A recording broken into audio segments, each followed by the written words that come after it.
Bienvenidos, en nombre de la Federación Argentina de Cardiología, les damos la bienvenida a todos. Mi nombre es Santiago Vigo, para aquellos que no me conocen, soy el actual presidente del Comité de Valvulopatía de FAC, soy oriundo de Córdoba y soy el jefe del Laboratorio de Ecocardiografía del Sanatorio Allende de Córdoba. Hoy, el tema que nos convoca es la válvula tricúspide y tenemos el gusto de contar con una serie de disertantes de alto valor científico que nos compartirán sus conocimientos de un tema que ya hace varios años que se viene hablando, desarrollando y conociendo, que es, como dije, la válvula tricúspide. Iremos desde cuál es la magnitud del problema desde el punto de vista poblacional y qué representa como enfermedad en sí misma, para luego pasar al diagnóstico y al momento más adecuado de intervenir, y por último, qué nos brinda hoy el desarrollo tecnológico y las nuevas terapéuticas para el tratamiento. Me va a estar acompañando en la coordinación la doctora Natalia Riga. Ella es cardióloga oriunda de La Plata, magíster en ecocardiografía y vicepresidenta del Comité de Valvulopatías. También contamos con un importante panel de expertos que nos van a ayudar a desandar este camino. Ellos son el doctor Diego Chango de Ecuador, el doctor Lepori de Misiones y el doctor y conocido amigo Pablo Garófalo de Rosario. No me quiero demorar mucho o extender mucho en esta introducción, así que le voy a dar lugar a Natalia para que presente a nuestro primer orador, que es el doctor Ronderos. Buenísimo, muchas gracias, Santi. Bueno, vamos a dar lugar entonces a la primera charla, que va a estar a cargo del doctor Ricardo Ronderos. El doctor Ronderos es director del Magíster de Ultrasonido de la Universidad Nacional de La Plata, es consultor del Servicio de Imágenes Cardiovasculares del Instituto Cardiovascular Buenos Aires, director del Instituto de Cardiología La Plata, expresidente de la Federación Argentina de Cardiología, bueno, y conocido por todos por sus grandes aportes en el ámbito de la ecocardiografía y sobre todo en el tema que nos concierne, que son las valvulopatías. Así que, doctor, muchas gracias por acompañarnos hoy. Damos lugar a su presentación. Bueno, muchas gracias, Natalia, por la presentación, Santiago, por la invitación. Yo creo que ya están viendo en mi pantalla, ¿puede ser? Sí.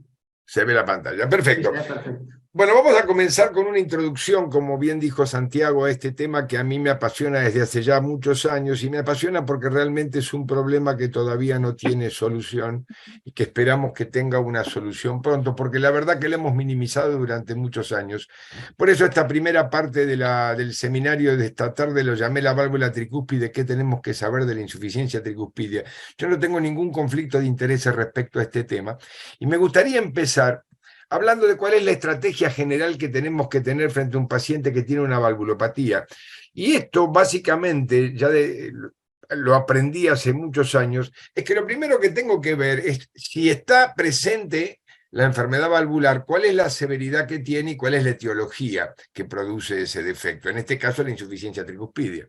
Una vez que tengo claro esos tres puntos, tengo que analizar la situación del ventrículo que recibe el impacto hemodinámico del defecto valvular y cuál es el estado de los mecanismos compensadores que se ponen en juego para mantener una circulación adecuada y estable. En este caso, el ventrículo derecho, que es el que recibe el impacto hemodinámico, y la aurícula derecha, que es la que amortigua ese impacto hemodinámico. Como estamos hablando de adultos, siempre es importante precisar la posibilidad de asociación con enfermedad coronaria, porque de estas tres cosas surge la definición que podemos hacer sobre el momento evolutivo de la historia natural de la enfermedad, y así hacer un pronóstico. Y acá quiero hacer un punto de reflexión, porque es poco lo que tenemos en claro sobre el momento evolutivo de la historia natural de la insuficiencia tricúspide, y por lo tanto es esa la razón por la cual muchas veces equivocamos nuestro pronóstico.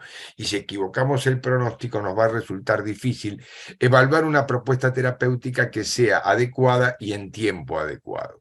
Entonces vamos a hablar ahora de cómo determinamos la presencia, severidad y etiología de la insuficiencia tricúspide, cómo analizamos la situación del ventrículo derecho, que es el que recibe el impacto hemodinámico, cómo están los mecanismos compensadores, y luego cómo evaluamos una propuesta terapéutica. Para poder ilustrar esto, tenemos que saber cuál es la prevalencia que tiene la insuficiencia tricúspide. Para esto, creo que este trabajo de la Clínica Mayo del 2019 es muy ilustrativo. Fíjense en esta gráfica donde está dividido abajo por edades, 18 a 44, 45 a 54, 55 a 64, 65 a 74 y más de 75 años, como la prevalencia de todas las valvulopatías izquierdas, estenosis mitral, estenosis aórtica, insuficiencia mitral e insuficiencia aórtica, se va incrementando con la edad, llegando a un máximo a partir de los 65 años y mucho más a partir de los 75 años. Pero lo mismo sucede en la línea verde con la insuficiencia tricuspidia. Fíjense que es la prevalencia en el county de Olmsted, en el norte de los Estados Unidos, donde las insuficiencias tricuspidias más que moderadas se incrementan de manera muy significativa a partir de los 75 años, de manera tal que 1 de cada 25 individuos de más de 75 años tienen una insuficiencia tricuspidia moderada o severa. Por eso es el caso que elegí para ilustrar mi presentación. Se trata de un paciente masculino de 76 años, dislipidémico, extabaquista, que en el año 99 había recibido una cirugía de revascularización miocárdica con un puente de mamaria izquierda a la descendente anterior, un puente de arteria radial a la circunfleja y un puente venoso a la descendiente posterior de la coronaria derecha. Anduvo muy bien. A los 10 años de esa intervención tuvo una trombosis venosa profunda en el miembro inferior derecho que no dejó demasiadas secuelas. Y en el año 2013 comienza con episodios de aleteo y fibrilación auricular, que primero se tratan con cardiopresión eléctrica y finalmente con una ablación con mapeo de las venas pulmonares. Al tiempo de la ablación con mapeo de las venas pulmonares, este era su ecocardiograma transtorácico. Observen que ya hay una dilatación de ambas aurículas, el ventrículo derecho parece tener algo de hiperdinamia, aunque no está muy dilatado, el anillo tricuspidio, aunque es una medición en 2 dimensiones, mide menos de 40 milímetros, y la insuficiencia tricuspidia central pareciera no ser demasiado importante. ¿Y por qué digo pareciera no ser? Porque en realidad definir la severidad de la insuficiencia tricuspidia sigue siendo todavía un desafío. Este trabajo muy bonito es de este año, de Patricio Lancelotti, Philippe Pivarot y un grupo de expertos europeos, publicado en el European Heart Journal de Imágenes Cardiovasculares, donde ellos básicamente marcan puntos claves para entender cómo se evalúa una insuficiencia valvular. Y lo primero que dicen que la primera opción de valoración es el transtorácico, y el transesofágico solamente debería ser usado cuando el transtorácico no es bueno en calidad o no es suficientemente claro para definir la severidad. Pero lo más interesante para mí, es algo que yo luché durante muchos años, ellos dicen que el área de Doppler color visualizada en el eco transtorácico transesofágico no debe ser utilizada para cuantificar la severidad de la insuficiencia valvular. Y esto, que es cierto en la mitral y en la aórtica, mucho más importante y más cierto es en la válvula tricúspide, por razones que después podemos discutir. Por eso, tanto la medida de la vena contracta como los métodos de cálculo directo o indirecto a través del área de isovelocidades proximales, más aquellos parámetros que acompañan la interpretación, que fueron los que yo definí al principio, cómo está el ventrículo derecho, cómo está la aurícula derecha, cómo está la vena cava inferior, son los elementos que nos van a definir cómo es la insuficiencia tricuspidia, si leve, si moderada o severa.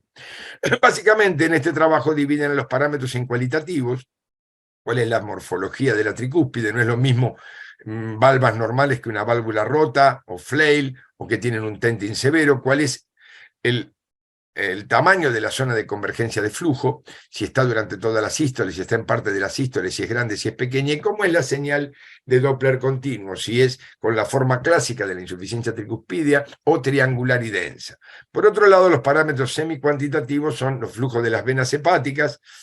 No es lo mismo tener un flujo reverso en la sístole que un flujo anterógrado y predominante en sístole, cómo es el flujo de llenado del ventrículo derecho, si domina la A o domina la E, cuál es el radio del PISA, cuál es la vena contracta, y si es posible, tenemos 3D, cuál es el área de esa vena contracta. Los parámetros cuantitativos se toman igual que en la válvula mitral, se calcula el orificio regurgitante efectivo, el volumen regurgitante y la fracción regurgitante, y por último, ver el ventrículo derecho, la aurícula derecha y el tamaño de la vena cava inferior son los datos claves para determinar la severidad. De manera que los que reúnen estas 4 cosas que estamos aquí, básicamente voy a resumir, que tienen lesiones en las valvas, tienen una convergencia de flujo grande durante toda la sístole, tienen un flujo denso y triangular en el Doppler continuo, tienen una vena contracta mayor de 7 milímetros, tienen un orificio regurgitante efectivo de más de 40 milímetros y tienen dilatada la vena cava inferior y la aurícula derecha, suelen tener una insuficiencia tricuspidia severa. Por lo tanto, nuestro paciente, el del caso que les estoy presentando, parecía tener una insuficiencia entre leve y moderada. El grupo americano, con Catherine Otto a la cabeza, publica hace un año estas guías para manejar a los pacientes con enfermedad valvular, donde agregan el componente de los síntomas y el componente de la progresividad. Fíjense que hablan de un estadio B, cuando hay una insuficiencia tricuspidia que no es severa, pero que puede progresar a serlo; C, cuando es severa, pero es asintomática; y D, cuando es severa y sintomática, definiendo la severidad igual que el trabajo europeo que les mostré hace un momento. De manera que a nuestro paciente, en el momento en que se los mostré recién, lo podríamos colocar en un estadio B, una insuficiencia tricuspidia leve a moderada, sin síntomas y probablemente con posibilidades de progresión por la presencia de una fibrilación auricular. En el año 2016, este paciente hace un síndrome de bradicardia taquicardia, por lo cual se le debe colocar un marcapaso y se debe hacer una ablación del nodo AB, porque había imposibilidad de hacer un control medicamentoso adecuado de la fibrilación auricular, que aparecía y desaparecía a pesar de la ablación. Solo 2 meses después de implantado el marcapaso, este paciente se presenta con insuficiencia cardíaca con capacidad funcional 2, tiene una presión arterial normal, estaba a 60 por minuto con ritmo de marcapaso, saturaba muy bien oxígeno en aire ambiente, pero ya tenía ingurgitación yugular con colapso parcial solamente, tenía hepatomegalia dolorosa y reflujo hepatoyugular, había edemas en miembros inferiores moderados y tenía un soplo sistólico en el foco tricuspidio que se incrementaba con la inspiración, de manera que claramente tenía clínicamente una insuficiencia tricuspidia severa con sobrecarga del sistema venoso y de las cavidades derechas. A este paciente se lo pone en tratamiento con restricción salina y diuréticos y mejoran los síntomas congestivos y levemente la disnea y sigue su vida. Pero un año después vuelve a la consulta con disnea incapacitante, grado 3. Miren el ecocardiograma transtorácico, ya hay una gran dilatación de la aurícula derecha, el ventrículo derecho está hiperdinámico, las valvas no coaptan claramente, está aumentado el diámetro del anillo, medido en 4 cámaras, que antes era de 38-54 milímetros, la insuficiencia tricuspidia tiene una señal de Doppler espectral densa, triangular, y además se ve una vena contracta muy ancha en esta imagen modificada de un 4 cámaras para ver las cavidades derechas. Ahora, en este momento es importante que repasemos cuál es la etiología. La etiología básicamente se clasifica en estos 6 tipos. Es funcional, o está relacionada a la presencia de catéteres de marcapaso, es traumática y iatrogénica. Lo más común que vemos nosotros son las que se producen por lesiones de la válvula tricúspide en las biopsias después del trasplante, o por daño infeccioso después de una endocarditis curado durante la misma. Ya vemos muy pocas reumáticas y mucho menos en las cavidades derechas, y el carcinoide, que es, ya les diría, una rareza de la cual nos sorprendemos cuando encontramos alguno y que afecta severamente a las 3 valvas de la tricúspide. Nuestro paciente lo podríamos colocar acá porque tiene una fibrilación auricular, y lo podríamos colocar acá porque todo el desastre parece empezar después del implante del marcapaso. Vamos a ver cuál es la prevalencia que tienen unas y otras. Las insuficiencias tricuspidias primarias, que son aquellas que están relacionadas a enfermedades congénitas o infecciones inflamatorias, como por ejemplo la enfermedad reumática, la endocarditis o las lesiones por drogas, o que tienen que ver con trauma de las valvas, como son las biopsias, como dije, las biopsias del ventrículo derecho post-trasplante, por ejemplo, el trauma torácico cerrado o la colocación de catéteres de marcapaso. Son las menos del 15 al 30% de los casos en este trabajo de Fender, y el 70-85% son secundarias. ¿Secundarias a qué? Bueno, secundarias a sobrecargas de volumen, ya sea por Zoom de izquierda a derecha o por la propia presencia de insuficiencia tricuspidia, a la presencia de hipertensión pulmonar, sobre todo cuando hay dilatación del ventrículo derecho, y lo que es la epidemia actual, las idiopáticas en presencia de fibrilación auricular crónica y sostenida. Vamos a ver un poquito y hablar un segundo sobre cuál es la forma en que los marcapasos son capaces de producir estas insuficiencias tricuspidias tan importantes. Aquí vemos un eco transtorácico tridimensional donde vemos la válvula tricúspide desde la perspectiva del ventrículo derecho, colocado la imagen como sugirieron Roberto Lang y Luigi Badano ya hace mucho tiempo, con la valva anterior en esa posición, la valva posterior allí y la valva septal aquí abajo, donde vemos el catéter colocado en la comisura entre la valva septal y la posterior. Abajo vemos las 4 posibilidades de comisura, una que esté en la posteroseptal, como es el caso que estamos viendo en movimiento, otros entre la anterior y la posterior, otros en posición más medial, y otros en definitiva entre la anterior y la septal. Pero a veces las cosas no son tan simples y el catéter atraviesa una valva. Generalmente la que atraviesa es la valva posterior. Cuando se implanta el catéter, la valva, es atravesada por el mismo. Acá ven la flecha celeste que marca en la imagen quieta de esta vista de la válvula tricúspide, de nuevo desde el ventrículo derecho hacia la aurícula, y en el movimiento ven cómo el catéter se mueve en conjunto con la valva posterior. A veces esto no produce insuficiencia tricúspidea, pero lo que sí produce es este tipo de problema, que es la adherencia del catéter. A veces está atravesando la valva, a veces está adherido al catéter. Fíjense cómo el cirujano encuentra este catéter que veíamos que se movía en conjunto con la valva posterior y que, por supuesto, impide la coaptación adecuada de la válvula. Pero lo más común de todo es cuando encontramos imágenes como esta. Fíjense en esta vista modificada apical, como el catéter parece estar cruzado sobre el septum y la valva septal, donde está señalando mi manito, parece no llegar a coaptar porque el catéter se interpone. Uno puede sospechar esto en un eco bidimensional cuando el área de convergencia de flujo aparece distante del plano del anillo. Y cuando lo vemos en un eco tridimensional, vemos claramente como el catéter está apoyado sobre la valva septal, impide su movimiento y por lo tanto produce un severo defecto de coaptación central, que es la falta, que es la que produce la insuficiencia tricúspidea severa. Con respecto a la funcional, acá vamos a poner 3 ejemplos. Otra vez, tridimensional, desde el ventrículo derecho hacia la aurícula derecha, vemos una válvula normal, valva anterior, valva posterior, valva septal. Vemos una que tiene dilatación del anillo con un defecto leve de coaptación central y una que ya tiene un severo defecto que incluye a la visualización clara de las 3 comisuras. ¿Cómo se produce esta insuficiencia funcional? Básicamente porque el anillo tricúspidio se dilata, y se dilata de una manera caprichosa, porque la porción septal del anillo, donde está fija la valva septal y donde está fija parte de la valva anterior, es fibrosa y por lo tanto muy fija. En cambio, la comisura entre la anterior y la posterior, que es la que está hacia el margen agudo del corazón, es laxa, no tiene contención, y es hacia allí donde se dilata cuando hay aumento de las cavidades, tanto de la aurícula como del ventrículo derecho. Si nosotros vemos estos gráficos donde el ápex del ventrículo derecho está abajo y la aurícula derecha está arriba, esto es una leve dilatación. Fíjense que la forma de anillo de montar más o menos se mantiene. Cuando empieza a dilatarse, se empieza a aplanar la porción posterior, que aquí abajo está señalada sobre lo que es la valva posterior, y cuando ya llega a una gran dilatación se pierde inclusive la forma de anillo de montar en relación a la valva anterior.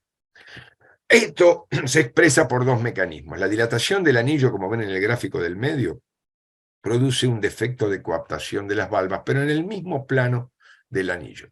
Esto en general está asociado a la dilatación de la aurícula derecha. Cuando lo que se dilata es el ventrículo derecho y se distorsiona la posición de los músculos papilares, no solamente se dilata el anillo, sino que se dilata la cavidad y las valvas empiezan a ser tironeadas hacia el ápex, donde a la dilatación del anillo se le agrega el tenting que agrava el defecto de coaptación. ¿Cuán importante es la fibrilación auricular como causa de la insuficiencia tricúspidea funcional? De la literatura a mí me gusta mostrar este trabajo que me parece sumamente ilustrativo, donde en Circulation Cardiovascular Imaging en el 2017, este grupo de Robert Siegel de Los Ángeles mostró claramente que los pacientes que tienen insuficiencia tricúspidea, que estoy señalando aquí en el medio, con ritmo sinusal secundario a patología izquierda, suelen tener un área del anillo menor que aquellos que tienen la misma severidad de insuficiencia tricúspidea, pero en lugar de ritmo sinusal, tienen fibrilación auricular.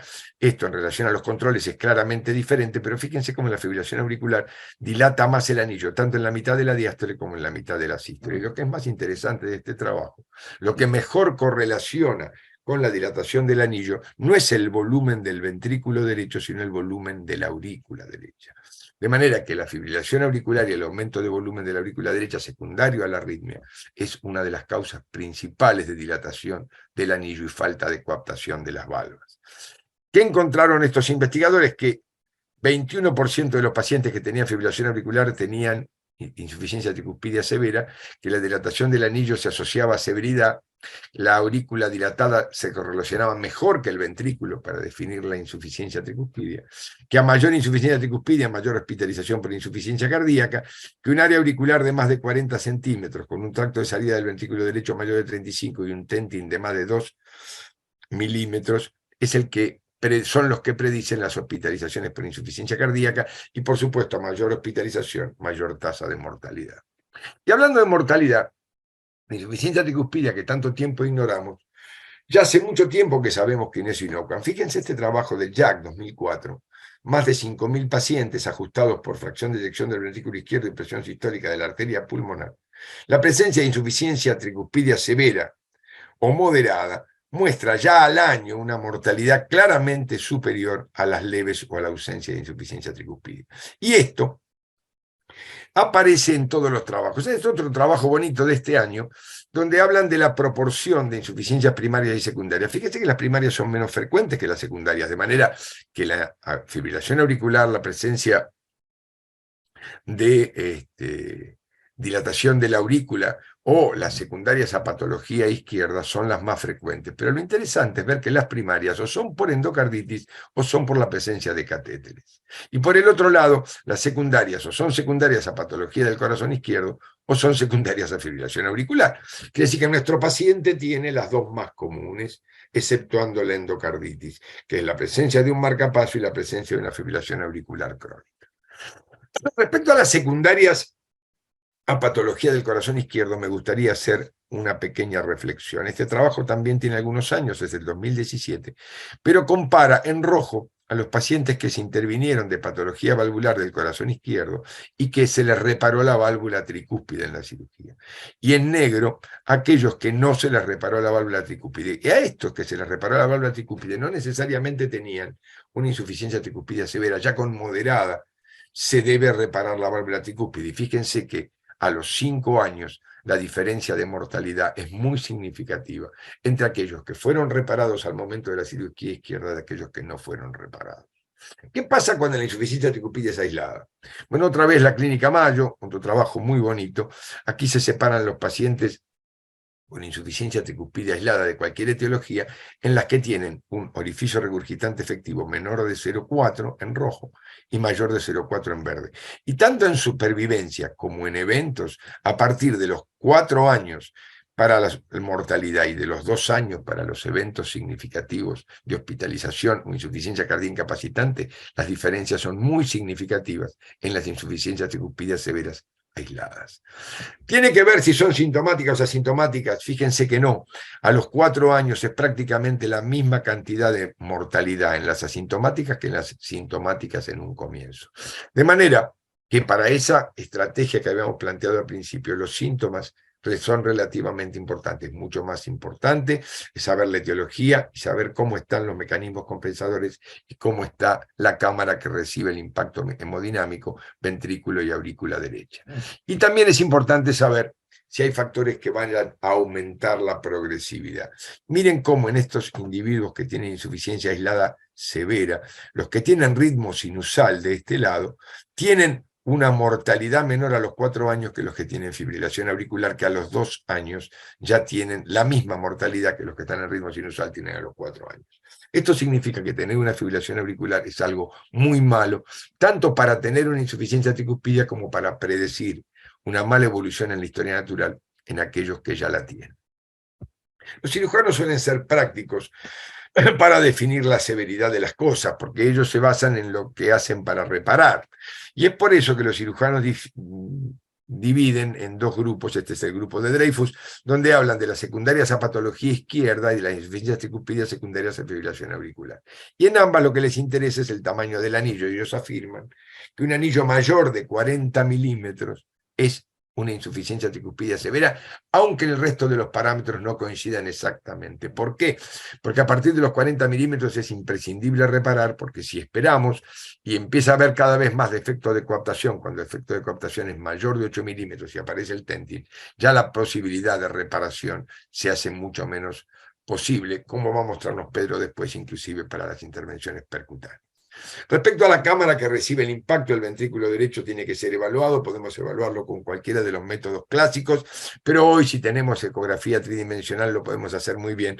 Fíjense que el eco tridimensional correlaciona muy, pero muy bien, aún con la resonancia, para definir volúmenes y fracción de eyección del ventrículo derecho.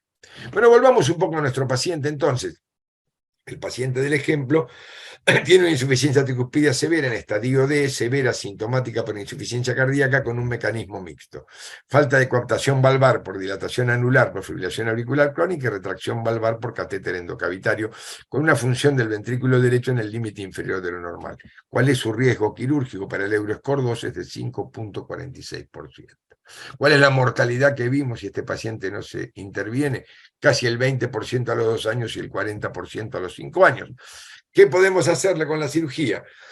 La clásica técnica de la anuloplastia de De Vega, que es en realidad una jareta alrededor del anillo, o la anuloplastia de De Vega modificada, que son puntos reforzados con teflón para evitar el desgarro. Tiene la ventaja que es rápida, es técnicamente fácil, es barata, pero tiene muchas veces afectación de los tejidos de conducción y suele tener recidivas en 2 o 3 años. Colocar anillos también es complicado por el tema de los trastornos de conducción. Se utilizan estos anillos rígidos o semirrígidos abiertos en el área del trígono. No restauran exactamente la morfología anular, pero tienen menos recurrencia después del implante.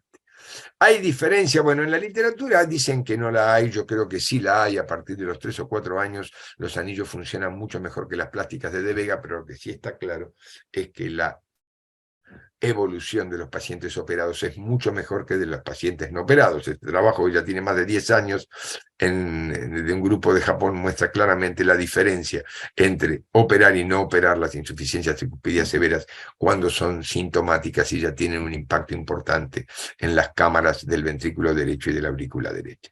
No me voy a detener en esto, de esto va a hablar Pedro, pero básicamente la primera opción que tuvimos fue usar el clip mitral. Hoy tenemos el triclip diseñado para la válvula tricúspide, tenemos la posibilidad de usar el Cardiovan, que es quizá la que más se respeta la idea de la reparación de la etiología, que es la dilatación del anillo. Tenemos prótesis para colocar percutáneas siempre y cuando haya un anillo anterior, por ejemplo, en las que tienen anillos con recidivas después de una plástica, y la Trivalve, que en realidad más que una resolución de la insuficiencia tricuspidia es un paliativo para el daño de la sobrecarga que produce el aumento de la presión en la aurícula derecha y la onda pulsátil sobre la vena cava inferior y la vena cava superior. La Cardiovan, que es la que más me gusta a mí, seguramente algo va a decir Pedro después, yo no me voy a detener en esto, lo podemos discutir en la sesión de preguntas. Y por último, las prótesis implantables percutáneas, que todavía tienen sus dificultades para ser utilizadas masivamente. Quisimos, como en el paciente, como no teníamos la alternativa del tratamiento percutáneo, lo llevamos a cirugía, le colocamos un marcapaso epicárdico, sacamos el catéter y lo que encontraron los cirujanos fue una válvula tricúspide con insuficiencia severa, secundaria dilatación del anillo a retracción de la valva septal por el electrodo de marcapaso. Se retiró el electrodo sin dificultad, se hizo una anuloplasia tricúspide con un anillo triad número 34. Bueno, unos meses después, 3 meses después de la cirugía, el paciente tenía esta ecografía. Aquí tenemos el preoperatorio y en solo 3 meses miren la ecografía posoperatoria. Buena coaptación de las valvas, el anillo pequeño, se achicó la aurícula derecha, no hay insuficiencia tricuspidia, pero lo más importante es lo que el paciente nos contaba y se los dejo escuchar. Bueno, creo que las palabras del paciente son contundentes como para ejemplificarlo. Les digo, yo voy a concluir diciéndoles que la insuficiencia tricuspidia moderada y severa aumenta la mortalidad y la morbilidad. Los mecanismos de producción pueden ser primarios o secundarios, pero frecuentemente se combinan por dilatación progresiva del BD y la aurícula derecha, sobre todo si hay fibrilación auricular. El pronóstico es ominoso aún en pacientes asintomáticos, por lo que la resolución quirúrgica o percutánea debe ser considerada no solo en la coexistencia de patología del corazón izquierdo, sino también en las aisladas de grado moderado o severo. La ecografía 3D es de gran utilidad para evaluar los mecanismos de la insuficiencia tricuspidia. La cirugía de reparación es necesaria y altamente efectiva, excepto en aquellos casos donde el déficit de coaptación es muy importante. Las técnicas percutáneas, de las que va a hablar Pedro y no yo, tienen realmente un futuro muy prometedor, o un presente ya prometedor, para la resolución de una patología de alto riesgo que ha sido minimizada durante muchos años. Muchas gracias. Doctor Ronderos, muchas gracias, como siempre, tan claro y excelente su presentación. Vamos a hacer las preguntas, como dije inicialmente, al finalizar todas las disertaciones. A continuación, voy a presentar a la doctora Victoria Delgado. La doctora Delgado ya es una amiga de la Federación Argentina de Cardiología, ella es cardióloga experta en imágenes cardiovasculares, graduada en la Universidad de Barcelona, Ha sido Senior Specialist en la Universidad de Leiden de Países Bajos. Actualmente se encuentra trabajando en Barcelona en el Hospital Universitario Germans y Pujol. Es miembro de los comités científicos de las guías europeas de cardiología y es editora de revistas como la Circulation y el Jazz. Ella nos va a hablar en parte de cómo evaluar la válvula tricúspide, de cómo es el seguimiento de la misma, así que le vamos a dar paso a la doctora. Lamentablemente no la vamos a tener presente porque la he encontrado en un viaje de París a Barcelona justo en este momento, así que bueno, nos ha dejado su charla para que la escuchemos entre todos.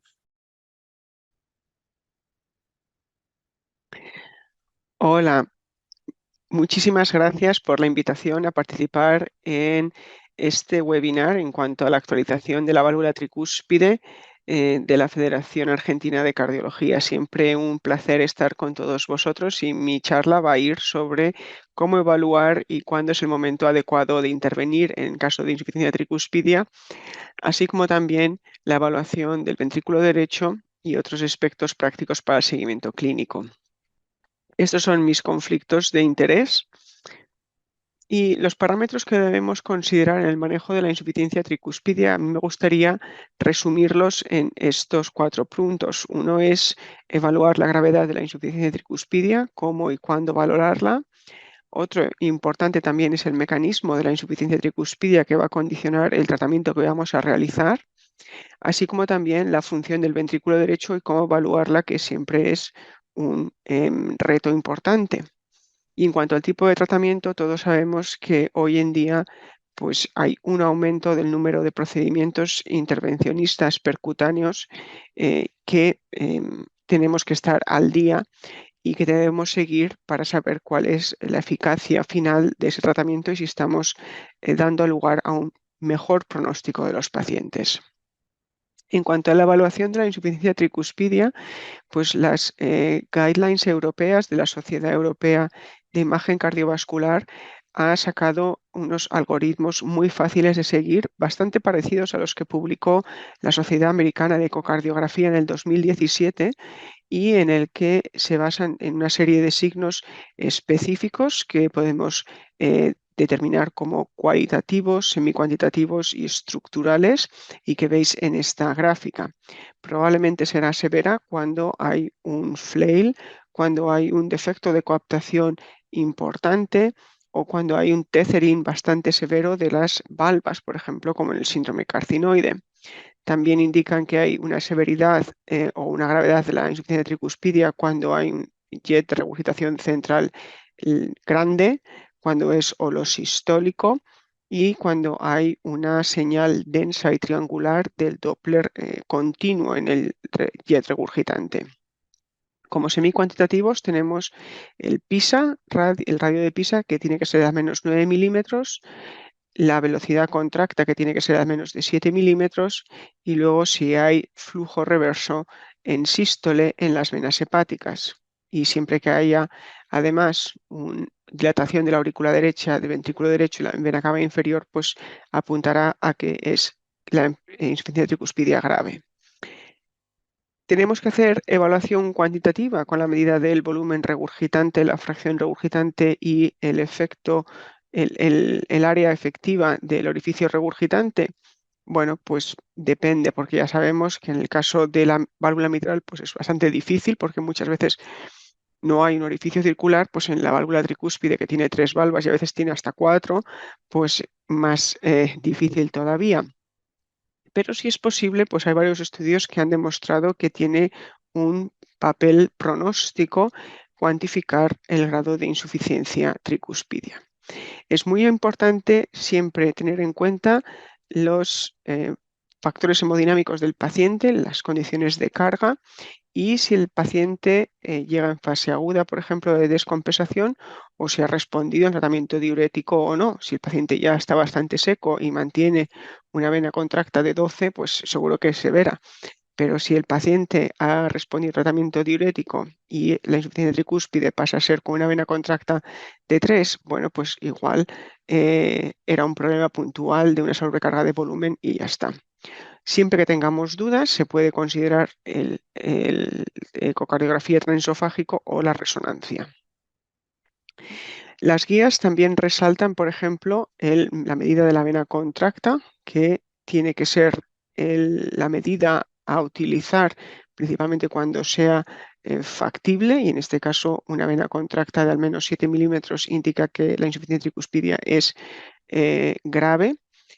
Y en el caso de la vena contracta por ecocardiografía 3D, que probablemente nos dé el área real de esa vena contracta, bueno, pues no hay muchos datos, pero sí que parece ser que sería más precisa para delinear la morfología del orificio y para definir el grado de insuficiencia tricuspidia. También apuntan a la importancia de evaluar el flujo de las venas hepáticas en sístoles, si hay flujo reverso o no, que es muy específico para insuficiencia tricuspidia. Y, como decíamos antes, tenemos que cuantificar el área del orificio regurgitante, el volumen regurgitante. Bueno, pues en este caso muchas veces es difícil, pero sí que nos permite a veces categorizar la insuficiencia tricuspidia como masiva o torrencial, que se ha asociado a un peor pronóstico. Y aunque no está tan validado como es el caso, por ejemplo, de la insuficiencia mitral o de la insuficiencia aórtica, la resonancia magnética pues sí que puede ser útil en evaluar la insuficiencia tricuspidia. Es muy importante evaluar la severidad de la insuficiencia tricuspidia porque se ha asociado a un valor pronóstico importante, como es el caso del registro NEDA, que es en Australia, con más de 1 millón de ecocardiogramas realizados en más de 600.000 pacientes, y de los cuales 137.000 tenían al menos insuficiencia mitral tricuspidia severa, ligera, moderada o severa. Y aquí podéis ver el desglose. Severo tenía unos 7.000 pacientes, moderado 26.000 e insuficiencia ligera 94.000. Y podéis ver en esta gráfica de Kaplan-Meier que aquellos pacientes con una insuficiencia tricuspidia ya moderada pues tenían un pronóstico a largo plazo bastante malo, comparado con la insuficiencia ligera o los que no tenían insuficiencia tricuspidia de nada. Y lo mismo, por ejemplo, en este caso cuando se ajustaba por otros parámetros que podrían ser asociados al grado de severidad o al pronóstico, como por ejemplo puede ser la edad, mujer versus hombre, si había fibrilación auricular o no, y si había dilatación del ventrículo derecho o no. Y en el caso de la insuficiencia tricuspidia, ya hemos dicho que cuando se sobrepasa de severo, y eso está basado en la vena contracta y también en el área del orificio regurgitante, el volumen regurgitante y la fracción de regurgitación por ecocardiografía 3D o resonancia, pues podéis ver que Rebecca Hahn y José Luis Pepe Zamorano han propuesto unos valores de corte, como veis aquí, que indican que el paciente puede tener peor pronóstico, y esto se ha demostrado en varias series con la combinación de varios parámetros.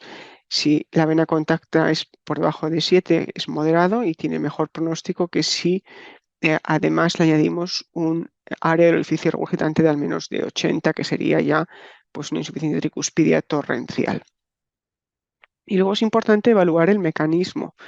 No es lo mismo insuficiencia tricuspidia primaria por endocarditis, por ejemplo, o insuficiencia tricuspidia por daño de alguna de las valvas debido a la presencia de un cable de marcapasos, o insuficiencia tricuspidia secundaria, que puede ser secundaria a dilatación del ventrículo derecho o dilatación de la aurícula derecha, que es muy frecuente, por ejemplo, en pacientes con fibrilación auricular y que nos encontramos cada vez más y más. Esto hace que la insuficiencia tricuspidia tenga una etiología muy heterogénea, y el tratamiento que vamos a aplicar pues puede ser que no sea tan estandarizado, porque cada mecanismo de insuficiencia tricuspidia puede necesitar un tipo diferente de tratamiento. ¿Está asociado a pronóstico? Bueno, pues por ejemplo, en las series de Mayo Clinic, la gran mayoría de pacientes con insuficiencia tricuspidia pues estaba asociado a enfermedad valvular del lado izquierdo del corazón o a hipertensión pulmonar o a disfunción del ventrículo izquierdo. Mientras que en este registro español, por ejemplo, las insuficiencia tricuspidia primaria se agrupó con las de marcapasos, en las que la gran mayoría eran debido a marcapasos, pero dentro de las secundarias, pues también de forma similar a la Mayo Clinic, el 60% eran asociadas a enfermedad valvular mitral o aórtica, seguidas de las idiopáticas en las que no se encuentra ninguna causa de esta insuficiencia tricuspidia secundaria. En el caso de las series de Mayo Clinic, los pacientes con patología valvular izquierda u orgánica o por disfunción del ventrículo izquierdo, pues tenían peor pronóstico en cuanto a mayor número de eventos de insuficiencia cardíaca y fibrilación auricular, y en cuanto a mortalidad, pues las causas más frecuentes eran debido a valvulopatía izquierda, disfunción del ventrículo izquierdo e hipertensión pulmonar. Y eso se puede asociar a un diferente grado de remodelado del ventrículo izquierdo. En esta revisión de Mauricio Taramaso y Francesco Maizano, pues ellos ya propusieron que hay una fase inicial en la que el ventrículo derecho no está dilatado ni el anillo tricuspidio, pero que puede progresar hacia dilatación del ventrículo derecho y dilatación del anillo tricuspidio, dando lugar a una falta de coaptación. Y esto a su vez puede llegar también a dar lugar a un fallo de llenado del ventrículo izquierdo, con lo cual se suman a la presión de llenado del ventrículo izquierdo y a la congestión pulmonar, a la hipertensión pulmonar, lo que hace que aún más el ventrículo derecho pueda tener una carga una sobrecarga de volumen y de presión, y además de lugar a más insuficiencia tricuspidia. ¿Cómo vamos a evaluar el ventrículo derecho? Bueno, pues hay varios parámetros que se pueden basar en ecocardiografía 2D y de Doppler tisular, probablemente el TAPSE y la fracción del área de acortamiento pues sean las más frecuentes, pero es importante siempre recalcar también medir los tamaños o los diámetros basales, por ejemplo, y la velocidad pico del Doppler tisular. Y estos son los parámetros que indican cuando es anormal. Yo creo que técnicas de speckle tracking sí que están en aumento y probablemente detecten la presencia de insuficiencia cardíaca del lado derecho de forma más precoz que el TAPSE, por ejemplo, y sería ideal medir la función del ventrículo derecho con ecocardiografía 3D, que es mucho más accesible hoy en día y que tiene muy buena correlación con la resonancia magnética. Importante, como hemos dicho, la insuficiencia tricuspidia es bastante heterogénea y en algunos casos puede haber asociada hipertensión pulmonar. Y todos sabemos que cuando existe hipertensión pulmonar y que encima es irreversible, pues estos pacientes son los que tienen un peor pronóstico, que serían todos estos. Por eso, en muchos centros, hoy en día, cuando el paciente es referido para un intervencionismo percutáneo de la válvula mitral, se miden también las presiones por cateterismo derecho para afinar más en qué pacientes existe una mayor probabilidad de que el paciente mejore con el tratamiento. Otra forma de evaluarlo es viendo el remodelado, como decían Francesco Maizano y Mauricio Taramaso, viendo si hay más dilatación del ventrículo derecho sin disfunción o las dos cosas. Y en nuestro caso, por ejemplo, vimos que aquellos pacientes que tenían tanto dilatación del ventrículo derecho como disfunción eran los pacientes que eran más frecuentes y generalmente además se asociaban a una peor función del ventrículo izquierdo también. Y esos eran los pacientes que tenían un peor pronóstico. Con lo cual es importante evaluar tanto el tamaño como la función del ventrículo derecho. Y en este caso, en este estudio, evaluamos la función del ventrículo derecho con TAPSE. Otras formas más sofisticadas de medir el ventrículo derecho o de evaluar el ventrículo derecho es por cateterismo derecho y con catéter de alta fidelidad de presión, en la que se pueden medir las curvas de volumen y presión. Y eso hace pues que en algunos casos podamos ver cómo se comporta después de una terapia de borde a borde de la válvula tricúspide. Este sería el caso del volumen presión loop normal, y este es, por ejemplo, antes del implante de MitraClip en la válvula tricúspide.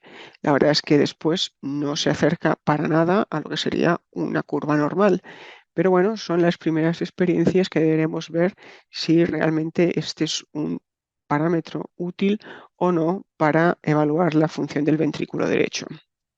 Más novedoso sería el realizar estos PV loops, por ejemplo, de forma no invasiva.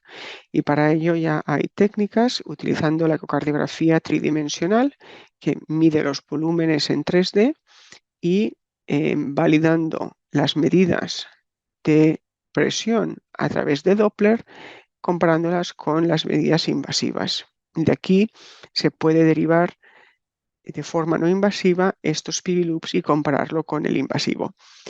¿Hay mucha experiencia en esto? No mucha, pero está bien que se desarrollen estos campos porque la medida, la función del ventrículo derecho es muy importante y hoy en día no disponemos de técnicas precisas para poder medirlo.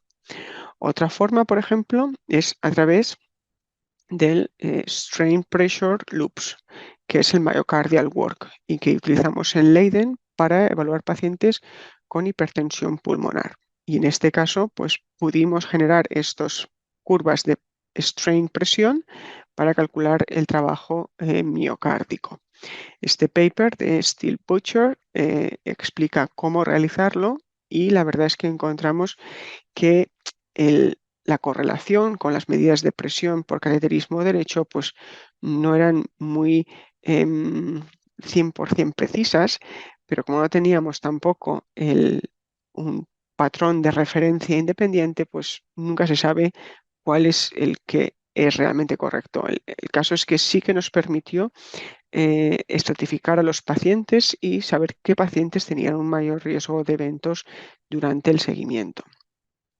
Y por último ya, el tipo de tratamiento, si hacemos tratamiento quirúrgico o percutáneo, lo que sí sabemos es que si los pacientes no se tratan, pues tienen un peor pronóstico, tanto para mortalidad como para readmisión por insuficiencia cardíaca o, o las dos cosas. Esta es las curvas de mortalidad y de readmisión por enfermedad cardiovascular en aquellos pacientes que van a cirugía de la válvula tricúspide, y esto sería, por ejemplo, la comparación de pacientes que van a tratamiento percutáneo comparado con pacientes que se tratan médicamente. Aquellos pacientes que se tratan médicamente tienen un peor pronóstico. Y en este caso, por ejemplo, si nos vamos a un año, la supervivencia en los pacientes tratados percutáneamente pues es de un 70%, por encima del 60%, y en esta serie de Julien Dreyfus pues es más o menos lo mismo, quizás mejor, pero sí que es cierto que los pacientes que van para cirugía aislada de la válvula tricúspide pues suelen ser pacientes que no tienen tanto riesgo quirúrgico como los pacientes que van para tratamiento percutáneo. Las técnicas que tenemos para tratamiento percutáneo pues van desde la que se hace una anuloplastia directa o con un anillo, por ejemplo, o por sutura, como por ejemplo podría ser el Trialign. Luego tenemos las que mejoran la coaptación de las valvas, más usado por ejemplo es el TriClip o el Pascal. Y luego tenemos el recambio valvular, en el cual tenemos por ejemplo el Evoke o el Navigate, y luego tenemos las que son tratamiento ortotópico, implantando válvulas en las venas cavas, que no corrige la insuficiencia tricuspidia, pero sí que mejora los síntomas de los pacientes. La evidencia que tenemos, por ejemplo, con el borde a borde, tanto para el clasp trial, que es del Pascal, como para el triluminate, que es con el triclip, pues se reduce la insuficiencia tricuspidia, pero fijaros que queda un número bastante importante de pacientes todavía con insuficiencia tricuspidia grave. Lo que se reduce son sobre todo las masivas y las torrenciales. Y los factores a tener en cuenta, pues es, por ejemplo, que la válvula tricúspide tiene un orificio generalmente grande, con lo cual el generar estenosis por terapia de borde a borde va a ser bastante improbable, pero sí que puede ser bastante challenging, bastante reto el poder guiar por imagen. Y muchas veces las valvas no tienen por qué ser ideales para eh, implantar los devices porque son más finas y tienen un estrés bastante alto. La maniobrar con los catéteres es a veces difícil y lo que sí nos fijamos mucho es en el músculo papilar anterior porque es el landmark que nos indica dónde está la valva anterior y la valva posterior. Y en el caso de la valva septal, pues muchas veces tiene cuerdas directamente insertadas en la pared septal y eso hace que cuando hay insuficiencia tricuspida secundaria hay un tenting muy importante que nos va a impedir a veces poder agarrar la valva correctamente con el clip. Y por lo general hay muchas más cuerdas que en la mitral y el riesgo de que se rompan pues es más alto. Eso es como se vería, por ejemplo, con ecocardiografía 3D. Localizamos dónde está la válvula aórtica, que es anterior. Hoy tenemos el septal, la posterior y la anterior. Y la visión transgástrica por transesofágico es ideal porque a través de ella podemos poner el biplano y se puede cortar la valva posterior y la septal, la valva posterior y la anterior, donde aquí ya veis el músculo papilar anterior y aquí lo podéis ver mejor, donde estamos cortando prácticamente toda la anterior y vemos el músculo papilar anterior. ¿Cómo implantaríamos el clip? Pues en este caso, cuando tiene la insuficiencia tricúspide, que es más bien central, lo pondríamos en este lugar y tendríamos los brazos abiertos en esta proyección del eje corto, mientras que tendríamos solamente un brazo en el eje más largo. Como veis aquí en esta imagen, aquí tenemos los brazos abiertos y esta es la otra. Y esto es cómo quedaría una vez se han implantado los dos clips con reducción significativa de la insuficiencia tricúspide. Es importante tener el eje corto de la válvula tricúspide en medio esófago, por ejemplo, a nivel, por ejemplo, de cómo sería la válvula aórtica. Pero aquí también se puede ver el clip, cómo entra y cómo están los brazos abiertos, como en este caso, por ejemplo. Y luego tenemos la anuloplastia directa, que sería el Cardiovan, en el que también hay una reducción significativa de insuficiencia tricuspidia. Aquí quedan menos pacientes con insuficiencia tricuspidia grave, pero todavía quedan. Y en este caso el TAC es ideal para poder evaluar el tamaño del anillo tricúspidio, pero lo más importante, la relación de la coronaria derecha con los sistemas de anclaje que a veces pueden afectar el curso de esa coronaria derecha y crear un infarto reduciendo la función del ventrículo derecho. Eso es como se planea con TAC, en el que se puede ver dónde se va a implantar el anillo y cuán de lejos queda de la coronaria derecha. Este sería el primer anchor, donde vemos la válvula aórtica. Y esto es como se ve en fluoroscopía. Siempre tiene una guía dentro de la coronaria derecha y se ve cómo va quedando los anclajes. Nosotros en Leiden siempre teníamos también una ecocardiografía intracardíaca porque nos daba una buena visión, particularmente en el anillo lateral y posterior. Y es muy importante tener la ecocardiografía 3D para asegurarnos que estamos realmente en lo que sería el punto bisagra entre la valva y el anillo y que no nos vamos demasiado hacia la valva o no nos vamos demasiado hacia el músculo. Creo que las técnicas de fusión con TAC, por ejemplo, van a ser ideales para poder ver de forma en vivo en la ecocardiografía y rotar los planos para ver cómo se vería con el TAC y cómo hacemos la planificación de cómo quedaría el anillo de Cardiovan. Y se puede hacer también con ecocardiografía 3D, donde queda superimpuesto las estructuras. Este es un caso, por ejemplo, donde estamos implantando en esta parte lateral del anillo y donde tenéis la coronaria derecha aquí, y como nos estamos acercando con la ecocardiografía queda muy difícil verlo, pero muchas veces pues podemos indicar aquí, por ejemplo, sería con el 3D si estamos cerca o lejos. Y esto es como queda el resultado final y como queda en la angiografía. Como veis, la coronaria derecha pues a veces tiene unas tortuosidades y en este caso, por ejemplo, es un paciente que tenía un bypass y estaba en cierta forma protegida. Por último, para acabar, tenemos las terapias de reemplazo, en la que queda prácticamente cero insuficiencia tricuspidia. Aquí ya no hay ni severa, ni torrencial, ni nada, y ha demostrado tener una mejoría de los síntomas y de la capacidad funcional. Otra vez aquí, el TAC es necesario para medir el anillo y para medir y para evaluar la coaxialidad del implante de la válvula. Este es un caso, por ejemplo, de un valve-in-valve, con lo cual es más fácil porque tienes un landmark de cómo va a quedar la coaxialidad, pero en este caso pues, se implantó una válvula de Sapien dentro de una válvula biológica tricuspidia degenerada, quedando con un buen resultado y sin insuficiencia tricuspidia. ¿Qué es lo que dicen las guías? Bueno, pues las guías en principio hay que mirar la severidad, la necesidad de si hay necesidad para operar el lado izquierdo o no. Y si no hay necesidad para operar el lado izquierdo, pues hay que medir la gravedad de la etiología de la insuficiencia tricuspidia. Si es severa primaria y es sintomática, es clase 1 operar. Si no, y hay dilatación del ventrículo derecho, clase 2AB. Y si no, pues debe tratarse médicamente.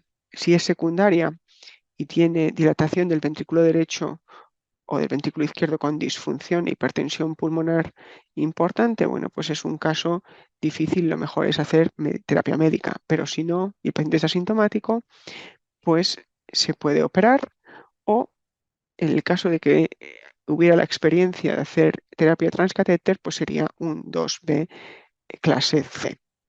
Y si hay dilatación, pues se tiene que hacer tratamiento quirúrgico de reparación o reemplazo. Y si hay necesidad de operar el lado izquierdo, bueno, pues en este caso la indicación es más fuerte, con clase 1 o clase 2 AC, para realizar una intervención concomitante a la del lado izquierdo. Lo que queda todavía por discutir es cuando operar a pacientes asintomáticos, que a veces es difícil porque nos seguimos en base a la función del ventrículo derecho y ya sabemos que la función del ventrículo derecho pues es difícil de medir. ¿Qué endpoints deberíamos utilizar para demostrar si hay beneficio o no? Como son asintomáticos, nos fijamos en el ventrículo derecho, nos fijamos en la sobrevida, nos fijamos en qué. Y sería ideal una opción menos invasiva en vez de ir a cirugía. Pues no se sabe porque de momento estamos probando las terapias menos invasivas en pacientes que ya están muy avanzados, que no tienen opción de tratamiento quirúrgico y por tanto nos quedamos con la duda de si un tratamiento menos invasivo funcionaría en los asintomáticos. El tiempo nos dirá y en aquellos centros de alta experiencia que vayan tratando a los pacientes con esas terapias, pues nos irán informando de cómo van sus pacientes. Y con esto les dejo desde Barcelona, aunque no estoy grabando desde Barcelona, desde mi hospital, un gran recuerdo para todos vosotros y muchas gracias otra vez por la invitación.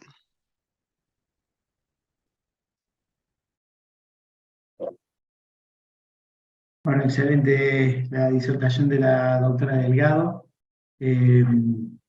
Vamos a pasar a la última charla que va a estar a cargo del doctor Pedro Villablanca. El doctor Pedro es doctor en medicina, Master of Science en Clinical Research de la Universidad de Chicago, es profesor asociado de la Universidad de Wayne, del estado de Wayne, es cardiólogo intervencionista en el Hospital Henry Ford en Detroit y es director del Fellowship en Enfermedades Estructurales. Y él nos va a hablar un poco de lo que seguramente se va a explorar mucho mejor, de lo que ha hablado un poco la doctora Delgado acerca de qué tenemos actualmente como terapéutica intervencionista en su centro y en el mundo.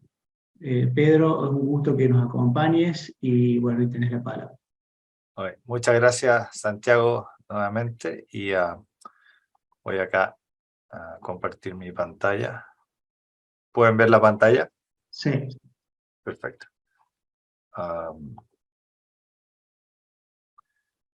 Bueno, nuevamente ya se ha hablado mucho, un poco y en forma muy categórica de la importancia del diagnóstico, las modalidades, las opciones, un poco en base a la falla, y yo hoy también voy a resaltar eso acá.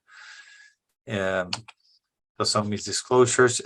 Como mencionaron anteriormente, la válvula tricúspide, si pensamos que la aorta era una válvula simple, después la mitral más compleja, creo que la válvula tricúspide pasa a ser aún más compleja que el resto, dado que tiene muchas estructuras que están alrededor de ella y que van a determinar un poco las opciones que tenemos de tratamiento.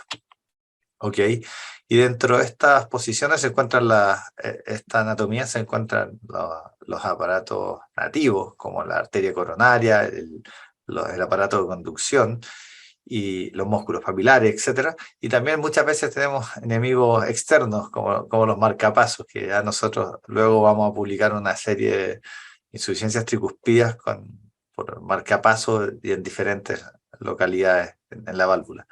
Y todas estas características hacen que la válvula sea compleja, y si le sumamos, como mencionaron anteriormente, que esta válvula muchas veces nos llega en etapa 3, una etapa ya avanzada en vez de etapas tempranas, hace que las probabilidades de selección o las probabilidades de obtener tratamiento sean menores, ya que muchas veces se llegan a puntos donde no hay opciones tanto quirúrgicas ni transcatéter disponible en cuanto a research. ¿Okay? Entonces, no me voy a concentrar acá, pero es muy importante entender las fases y no esperar una fase avanzada. Ya vimos cómo cambiaron la categoría de severo a torrencial hoy en día. Entonces, si esperamos que llegue a torrencial, severo, tal vez a una etapa ya más tardía, y hay que detectarla en fases más tempranas para tener más opciones.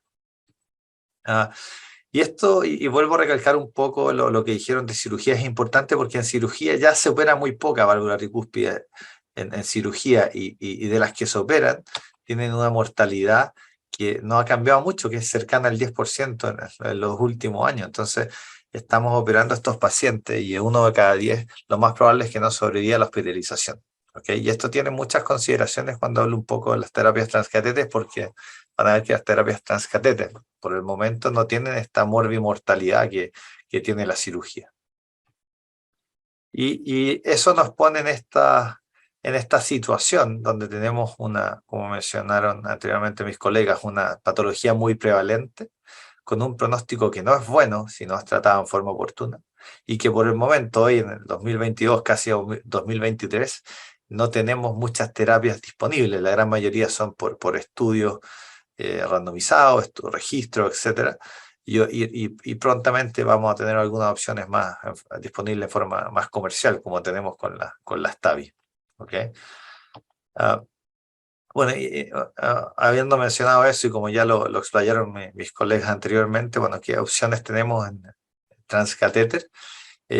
Las opciones que tenemos básicamente vienen o hacen una mímica de las opciones quirúrgicas, como mencionó el doctor Rondero, en donde muchas de ellas tratan de hacer un mimicking de lo que se hacía en cirugía, como pueden ver aquí los anillos y la sutura de Vega. Y a partir de esto, las distintas compañías han desarrollado distintas terapias, y pueden ver aquí ya en los dibujos a mi derecha, donde muchos se asemejan a lo que voy a mostrar de lo que está disponible. Y antes de avanzar en las terapias disponibles, vuelvo a recalcar en un slide que es clave en esto, las imágenes, tener un equipo de imagenólogos, tanto pre como durante y posteriormente a la intervención, destacando que tal vez más para el diagnóstico esté la resonancia o para evaluar función, etc. Y el CT es clave para planning, y ahí la ecocardiografía ya viene como clave tanto muchas veces para diagnóstico, pero también como para tratamiento, para guiar las terapias transcatéter. ¿Ok? Lo más fácil que nos podría tocar hoy en día de la patología tricuspidia es que un cirujano ya haya puesto una válvula, ¿cierto? Le hacemos un CT, se hace una reconstrucción 3D, tal vez cuando ya tiene una válvula ni siquiera necesita una reconstrucción a un CT, teniendo el tamaño de la válvula le puede hacer un valve-in-valve. Hoy en día nosotros lo hacemos desde el cuello, ya sin eco transesofágico, esto es una charla previa, y es una forma muy fácil de reparar esta válvula quirúrgica que ya reparó una válvula nativa. Pero la realidad es que, como mencioné anteriormente, estos son la minoría de los casos. Cuando los cirujanos operan, la gran mayoría ocupa un anillo donde hay respeta un poco el septum y queda un anillo incompleto, donde muchas veces hemos hecho muchos valve ring tricuspidios que han leak, o estos pacientes nos llegan sin tratamiento. Y podemos aquí un poco demostrando que estas valve-in-valve son una terapia muy asequible. Entonces, dentro de los tratamientos, aquí compartiendo un poco la diapositiva que la doctora Delgado mencionó anteriormente, que mucha gente lo ha ocupado, existen desde el reparo, el reemplazo, hasta la terapia heterotópica, donde no se trata la patología per se tricuspida, sino se trata la consecuencia. ¿Ok? Y un poco para hacer un resumen, sé que es una slide un poco ocupada acá, pero lo más importante acá es determinar, así como determinamos si la insuficiencia mitral es primaria o secundaria, funcional o degenerativa, básicamente son conceptos muy similares en la patología tricuspidia, donde cuando tenemos una patología funcional con dilatación del anillo, como mencionó el doctor Rondero, el anillo anterior se empieza a dilatar, ya las opciones de reparo son muy pocas, y tenemos opciones de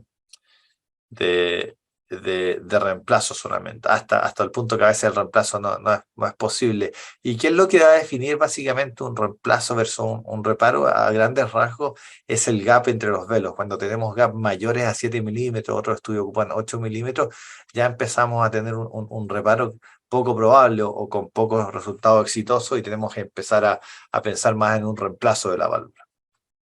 ¿Okay?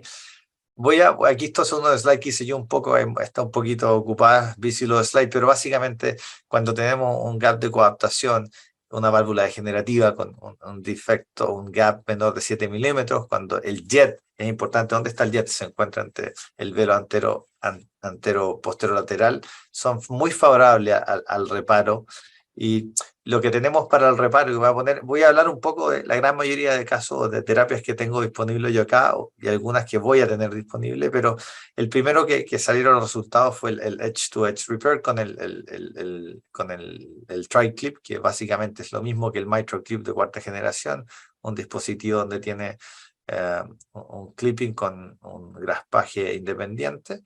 El estudio resultó muy buenos resultados, y posteriormente, como dijo la doctora Delgado, salió el dispositivo de Pascal, que donde tiene muchas similitudes. Yo diría la gran diferencia entre el Pascal y el clip es que el clip tienes que invertirlo para sacarlo del ventrículo derecho, y el Pascal se elonga, lo que facilitaría el tratamiento de leaks más comisurales, donde puedes tener más riesgo de entrapamiento del dispositivo. ¿Ok?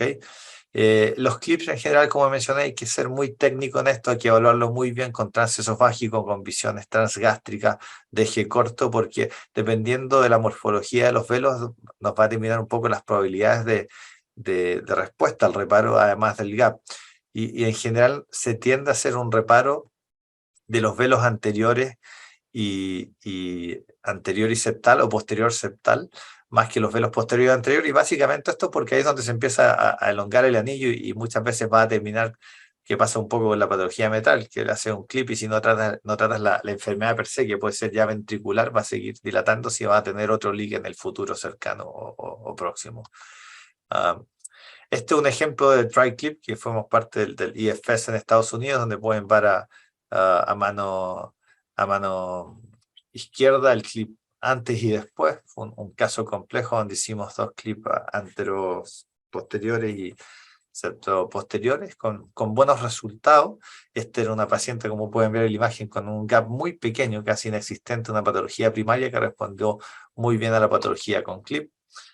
Luego Edwards, de la compañía de las válvulas Sapien, desarrolló el CLASP, que le llamamos nosotros el Pascal, como dije, que tiene similar mecanismo, excepto por la elongación que permite tratar comisuras, y funciona en forma muy...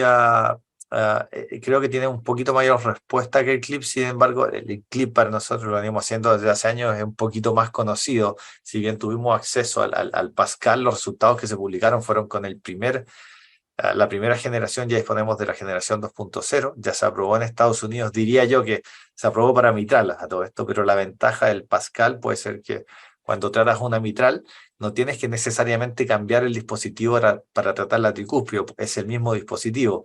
Si hoy en día yo quisiera tratar una mitral con el mitral clip y después hacer un clip tricúspide, muchas veces tengo que cambiar el anclaje del clip, y eso podría ser una ventaja en términos de que un dispositivo para dos válvulas en el tratamiento ad hoc. Esto es un ejemplo nuevamente donde hay un gap, yo diría un poquito mayor al caso anterior, cercano a 7 milímetros, donde tenía una insuficiencia tricuspidia severa. Bueno, y se ocupó un clasp, y podemos ver que los resultados son buenos, siempre que un poco de leak. No he visto casos de reparo tricuspidio donde vemos como las insuficiencias mitrales de A2P2, donde muchas veces queda una insuficiencia tricuspidia trivial. ¿Ok? Bueno, saltando un poco a lo que mencionábamos acá, todavía no hemos podido hacer un caso de anuloplastía, básicamente porque estos, yo diría, son de los más difíciles de seleccionar para los estudios, porque necesitas una anatomía no tan, o sea, tanto tricuspidia ideal, pero también como las patologías, como las estructuras anexas, como la arteria coronaria, y también y la morfología del anillo. Cuando tienes anillos que son más ovales, muchas veces no te hace posible el tratamiento con Cardioband, porque no vas a poder hacer ese cinching que haces con los anillos, y tiene que ser una morfología casi circular. Pero estos son los pacientes que se beneficiarían donde tienen ya una insuficiencia tricuspida más auricular, si podrían, de etiología más auricular. Lo que está disponible es el Cardioband, que como dijo la doctora Delgado, ella al parecer tuvieron acceso en Europa, donde creo que va a cambiar a partir del próximo año, si no ya está cambiando este año, donde tenían first hand de casi todos los dispositivos. Ahora el CE cambió las reglas, y creo que todo va a pasar primero por Estados Unidos, pero ella demostró acá que básicamente uno a veces va por la yugular interna, a veces por la femoral, y empieza a pegar este dispositivo alrededor del anillo y le haces el cinching. Este dispositivo, creo yo, también va a tener la ventaja en muchos pacientes, que va a facilitar también en pacientes con dilataciones, donde le haces un anillo y posteriormente puede hacer un estadiaje con un reparo. Hay que pensar en el futuro, que tal vez muchos de estos pacientes van a necesitar terapias híbridas transcatéter. ¿Ok? Los resultados, no hay mucho en cuanto a mortalidad, son seguimientos casi cualitativos de la capacidad funcional, pero son promisorios con diferencias significativas en cuanto al basal y al alta. ¿Ok? Voy a hablar ahora un poco de la válvula ortotópica o el reemplazo primario. Y les diría yo, de 100 pacientes, acá a todos los pacientes con insuficiencia tricuspida le hacemos screening con CT transesofágico, y de 100 pacientes que hacemos screening para todo tipo de reemplazo o reparo, diría yo que el 90% son candidatos a reemplazo más que a reparo, porque muchas veces, y como mencionó el doctor Rondero en la charla, estos pacientes son referidos ya en forma más tardía, con un anillo dilatado, con un gap mayor de 7 milímetros, y donde el reparo ya es tardío y no es favorable. Y dentro de las válvulas que he estado familiarizado y expuesto, no todas estas, voy a hablar de la Lux Valve, que hicimos los primeros casos. Yo hice los primeros casos en Estados Unidos, y la válvula Evoque, que hoy día hice una y hemos hecho cerca de 50, que tiene unos resultados fantásticos, tiene una curva de aprendizaje, recuerdo los primeros, pero después anda muy, muy fácil. Y bueno, la que hemos hecho más son la válvula Evoque, que es una válvula básicamente transfemoral, dependiendo de la angulación ventricular aórtica con el ángulo de llegada, por decir así, de la cava vena inferior, se hace por acceso femoral venoso derecho. En un 5%, 10% de los casos tendemos a hacerlo por el femoral izquierdo, ya te da una mayor angulación y alineamiento con el anillo del ventrículo derecho. Esta válvula dispone de de 9 patas, si quieren decir así, con un círculo de anclaje, que la idea es que vayan bajo los velos. Es un procedimiento, diría yo, 95% guiado por ecotransesofágico. Voy a mostrar un caso nuestro, acá esto es un poco lo que teníamos de Edwards, pero básicamente, y lo voy a mostrar enseguida, básicamente los resultados han sido muy promisorios con cambio de la capacidad funcional y tanto en la insuficiencia tricuspidea en forma drástica en los pacientes. Y una de las cosas muy importantes, mencionando un poco cuál era la sobrevida de los pacientes quirúrgicos, donde falleció un 10 a 8% antes del alta, podemos ver que acá la sobrevida es muy buena, y diría yo que la mortalidad en los primeros se dio por cosas técnicas, se empezó a conocer el dispositivo, y hoy en día es algo ya que los tips and tricks de implantación ya están muy difundidos, y los equipos están muy consolidados, y básicamente no hay... Es muy poco el margen de error. Y también, bueno, la rehospitalización es muy baja. Este es un caso donde, bueno, pueden ver que hay una insuficiencia tricuspidia severa y hay una dilatación del anillo. Como todos los pacientes, hoy en día le hacemos transesofágico y CT. Pueden ver que se le hace una medición del anillo, se miden los diámetros, las válvulas tienen un tamaño hasta 55 milímetros, entonces si hay algo mayor a eso hay que buscar otras opciones, y es muy importante la distancia de los músculos papilares y la cantidad de músculos papilares, porque va a depender cuál va a ser al momento de hacer el release de estas válvulas, cuál va a ser la interacción con estas trabeculaciones. Una vez teniendo este planning, nos gusta ocupar mucho a nosotros el cine angiografía del escáner. Te dice mucho en cuanto qué tan severo es la insuficiencia tricuspidia y cuál va a ser la angulación de la vena cava, y qué tan difícil va a ser navegar hasta el ventrículo derecho para tener un eje ortogonal en el deployment de la válvula. Una vez realizado esto, es muy importante realizar un ventriculograma,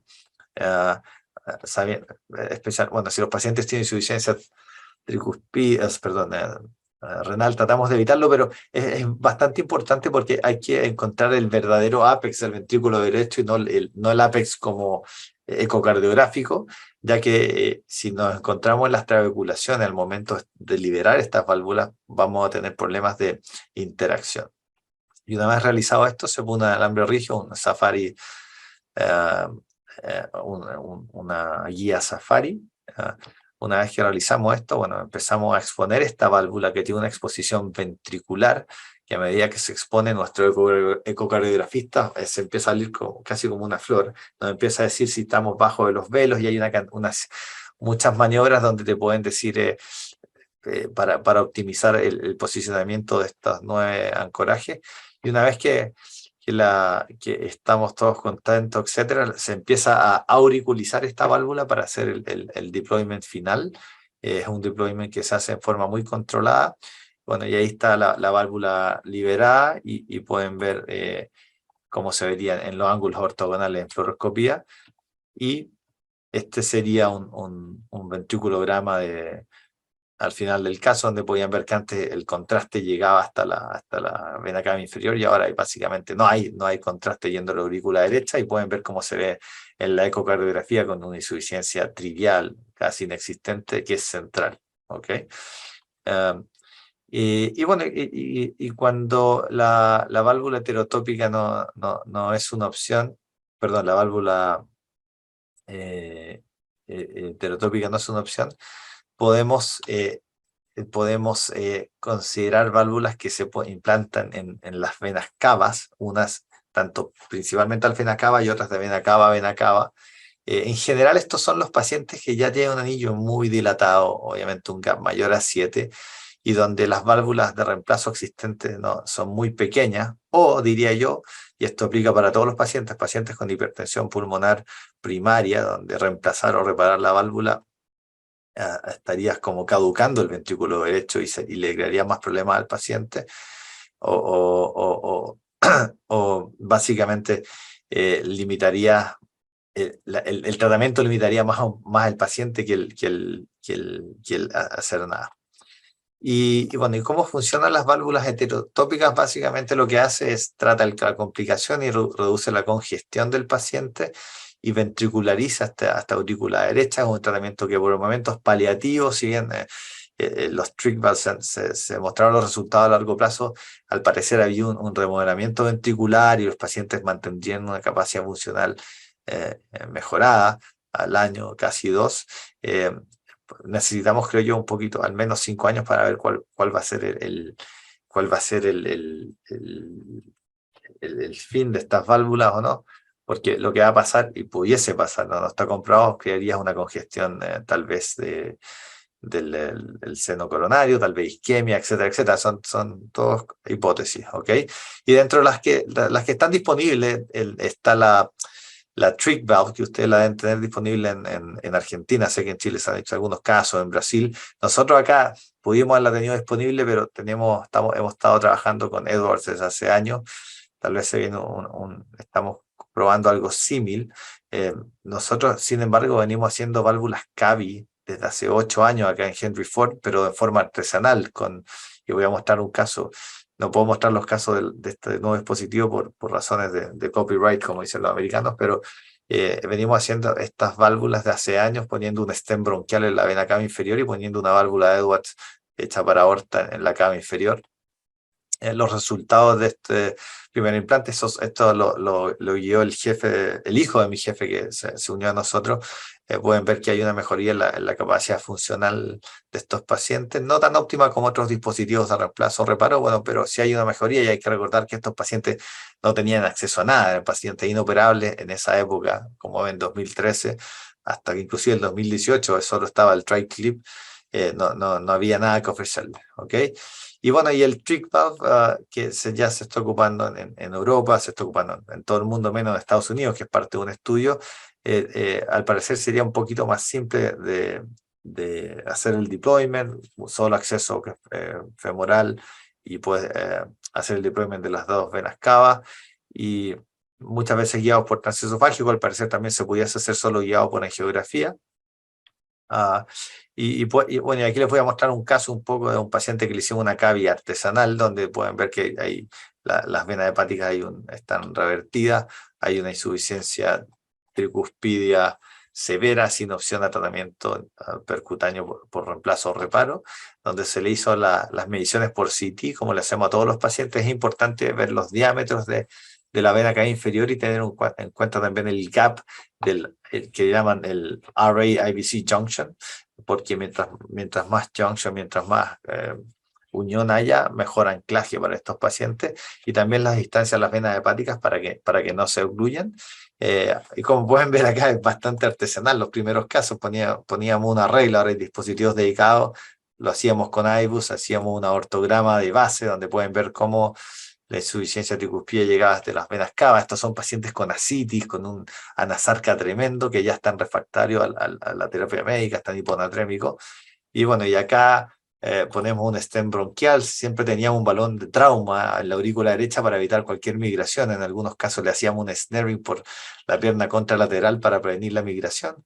De ahí enviábamos una guía, y bueno, y se hacía el deployment de la válvula SAPIEN, como voy a demostrar en un segundo, acá, en forma muy pausada, lenta. Acá no hay que hacer marcapaseo, muchas veces, si está intubado el paciente, le pausamos el ventilador para que no haya tanta variación del diafragma. Bueno, y si nos gusta la posición, se infla la válvula SAPIEN. Obviamente yo diría hace 1 o 2 años que no hacemos una cavi artesanal, porque tenemos acceso a dispositivos. Tenemos 4 o 5 dispositivos en Henry Ford para válvula tricúspide, y tratamos de ofrecerle a esos pacientes, si podemos, un reemplazo o un reparo, un reparo primario. Y así son los resultados como se ven. Podemos ver una válvula funcional, y podemos ver donde el reflujo hepático ya mejoró. Estos pacientes obviamente tienen que estar, yo diría, todos los pacientes con reemplazo o válvula heterotópica anticoagulado. Son cavidades de bajo flujo donde tienen mayor tendencia a la trombosis, y en el CLIP perfectamente pueden estar con aspirina. Y así sería el resultado, donde pueden ver que ya no hay reflujo o mínimo reflujo hacia las venas cavas inferiores, hacia la vena cava inferior. Y un poco para hacer un resumen, esta diapositiva la mostró la doctora Delgado también. Lo más importante acá es entender la fisiología, el mecanismo de disfunción, como como mencionó también el doctor Rondero, de la válvula tricúspide, y en base al mecanismo de disfunción, elegir en lo posible la mejor modalidad disponible y asequible. Creo que en Sudamérica va a tardar un poco más, como casi todas las tecnologías, por el costo, pero una vez que lleguen, ojalá las aseguradoras se den cuenta que el tratamiento de estos pacientes, el costo va a ser menor si contamos la cantidad de pacientes que pudiesen morir y el costo de hospitalización, etcétera, etcétera. Y en base a eso siempre muestro esta diapositiva, ¿no?, a mis pacientes, que si pueden decir qué es lo que pueden ver acá. Un paciente que le hice un Watchman, le hice una válvula Sapien hace 6 años, después le volvió a fallar, le puse un Evolut, le hice un mitral clip, le tuve que poner después del mitral clip, un dispositivo de cierre interauricular, porque tenía insuficiencia tricúspide severa, y finalmente le pusimos una válvula tricúspide. Y la paciente anda bien, anda viva, se ha sentido mejor. Le digo, la paciente, la mujer biónica. ¿Ok?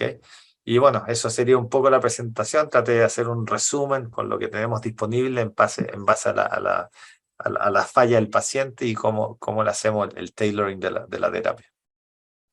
Muchas gracias. Buenísimo, muchísimas gracias. Excelente charla, un montón de novedades también para nosotros. Muy, muy buena. Vamos a dar lugar al panel. Si quieren hacer alguna pregunta, Diego, Pablo, abrimos lugar. Perfecto, bueno, ¿se me escucha? Sí, perfecto. Perfecto, buenas noches. Muchas gracias a la Federación Argentina de Cardiología por la invitación a participar a este muy, muy brillante evento. Gracias a los conferencistas por sus charlas. La verdad que nos ilustraron en forma profunda con respecto del abordaje de esto, que ya no es más una enfermedad olvidada, ¿no? Antes se decía la válvula tricúspide, la válvula olvidada, lo mismo que el ventrículo derecho, y hoy por hoy pues vemos que hay cada vez más evidencia, y lo hablamos acá, ¿no? En todos los lugares del mundo, y creo que nuestros pacientes lo requieren. A mí me gustaría hacer una pregunta al doctor Ricardo. Por ahí es un poco incómoda, adaptada un poco a la realidad de nuestros medios. Dado la importancia que tiene el eco tridimensional para evaluar distintos mecanismos, como bien él mencionó, ¿qué pasaría en aquellos lugares donde no tenemos disponible el eco tridimensional? ¿Nos vemos limitados quizás? ¿Cómo abordar esos casos en donde probablemente no tengamos la tecnología, y si es que esto influye en cómo por ahí decidimos, tanto en el diagnóstico como para después del tratamiento de los pacientes, ¿no? Y me gustaría preguntar al doctor Pedro, creo que un poco nos mencionó, si por favor nos adelantó un poco que con respecto a qué hacer con aquellos pacientes el tratamiento percutáneo y con marcapasos, ¿no? Porque desde lo técnico debe ser un poco más complejo. Por ahí se nos puede adelantar, cuál es la mejor estrategia en esos pacientes? Muchas gracias. Bueno, Diego, gracias por la pregunta. No me parece incómoda, me parece sumamente oportuna la pregunta, porque yo creo que lo primero que tenemos que pensar es que el eco 3D, el eco 2D, la tomografía, son todas herramientas. Yo mostré cómo usar las herramientas en definir la etiología, en definir la severidad.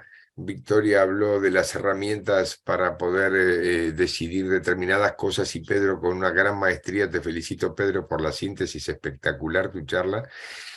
Pedro mostró cómo utilizar la herramienta para poder tratar estas cosas, pero me parece que el cambio empieza por nuestro paradigma, Diego, por nuestra cabeza, por nuestra manera de ver las cosas.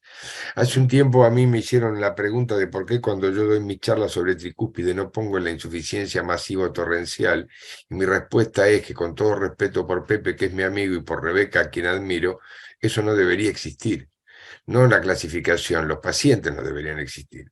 Si existen pacientes con torrencial o masiva, con deterioro del ventrículo derecho, es porque se nos pasó el tiempo hace muchísimo tiempo, y eso le pasa a cualquiera con el paradigma actual, donde la insuficiencia tricúspidea, que es asintomática mucho tiempo, le empezamos a dar atención cuando ya los parámetros de reparabilidad o los parámetros de riesgo quirúrgico nos llevan a asumir o malos resultados en la reparabilidad, como muy bien mostró Pedro, o con alta mortalidad en la cirugía. ¿Por qué la cirugía de la válvula tricúspide tiene 10% de la mortalidad si un octogenario que va a un reemplazo valvular aórtico tiene el 1%?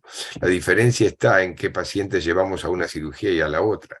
Nosotros estamos discutiendo de operar estenosis aorta asintomáticos en pacientes de 75 años y no nos ponemos a discutir cuándo intervenir una válvula tricúspide. Entonces, yo creo que hay que sacarle el máximo jugo a la herramienta que tenemos, que es el eco bidimensional, que está en todas partes, para saber que si vemos una insuficiencia tricuspidia de moderada en adelante, con los parámetros que bien hablé yo y mucho mejor definió Victoria, es un paciente al cual tenemos que prender todas las luces de alerta, y si no tenemos las herramientas para definir la etiología de manera precisa, recurrir al lugar que las tenga. Vos has hecho tu tesis, Diego, sobre la influencia de los marcapasos y la forma en que los marcapasos definen la insuficiencia tricuspidia. Tu tesis yo creo que es una tesis brillante en la cual te diste cuenta cómo con un equipo de 3D que se usaba casi para nada, de pronto pudiste definir un montón de cosas. Entonces, vos hiciste tu expertise porque te interesaste en el tema.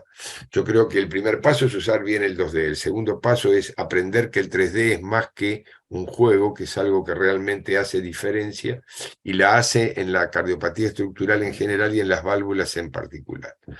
La otra cosa que me gustaría remarcar en relación a esto es que si nosotros no dejamos que las cosas lleguen a tan tarde, vamos a tener mucho más pacientes elegibles para reparación, y en la medida en que se desarrollen las válvulas para colocar percutáneas, bueno, no vamos a tener que recurrir nunca a un trick valve, porque realmente para mí el trick valve es casi una cosa compasiva, cuando en realidad Pedro nos mostró muy bien cómo tanto el cardiobanco, en el cual él no tiene experiencia, pero sí las válvulas percutáneas, como yo tuve alguna experiencia con la Intrepid, él mostró la Evoque, pero son válvulas que realmente generan muchísimo entusiasmo, porque si bien son cámaras de baja presión, ¿por qué no vamos a poder utilizarlas mucho más precozmente? Cuando nosotros tengamos desarrollado eso, al costo que van yendo los ecógrafos tridimensionales, yo creo que no va a haber más ecógrafos sin 3D. Depende de quién los usa y para qué los usa, y ahí va a estar el asunto.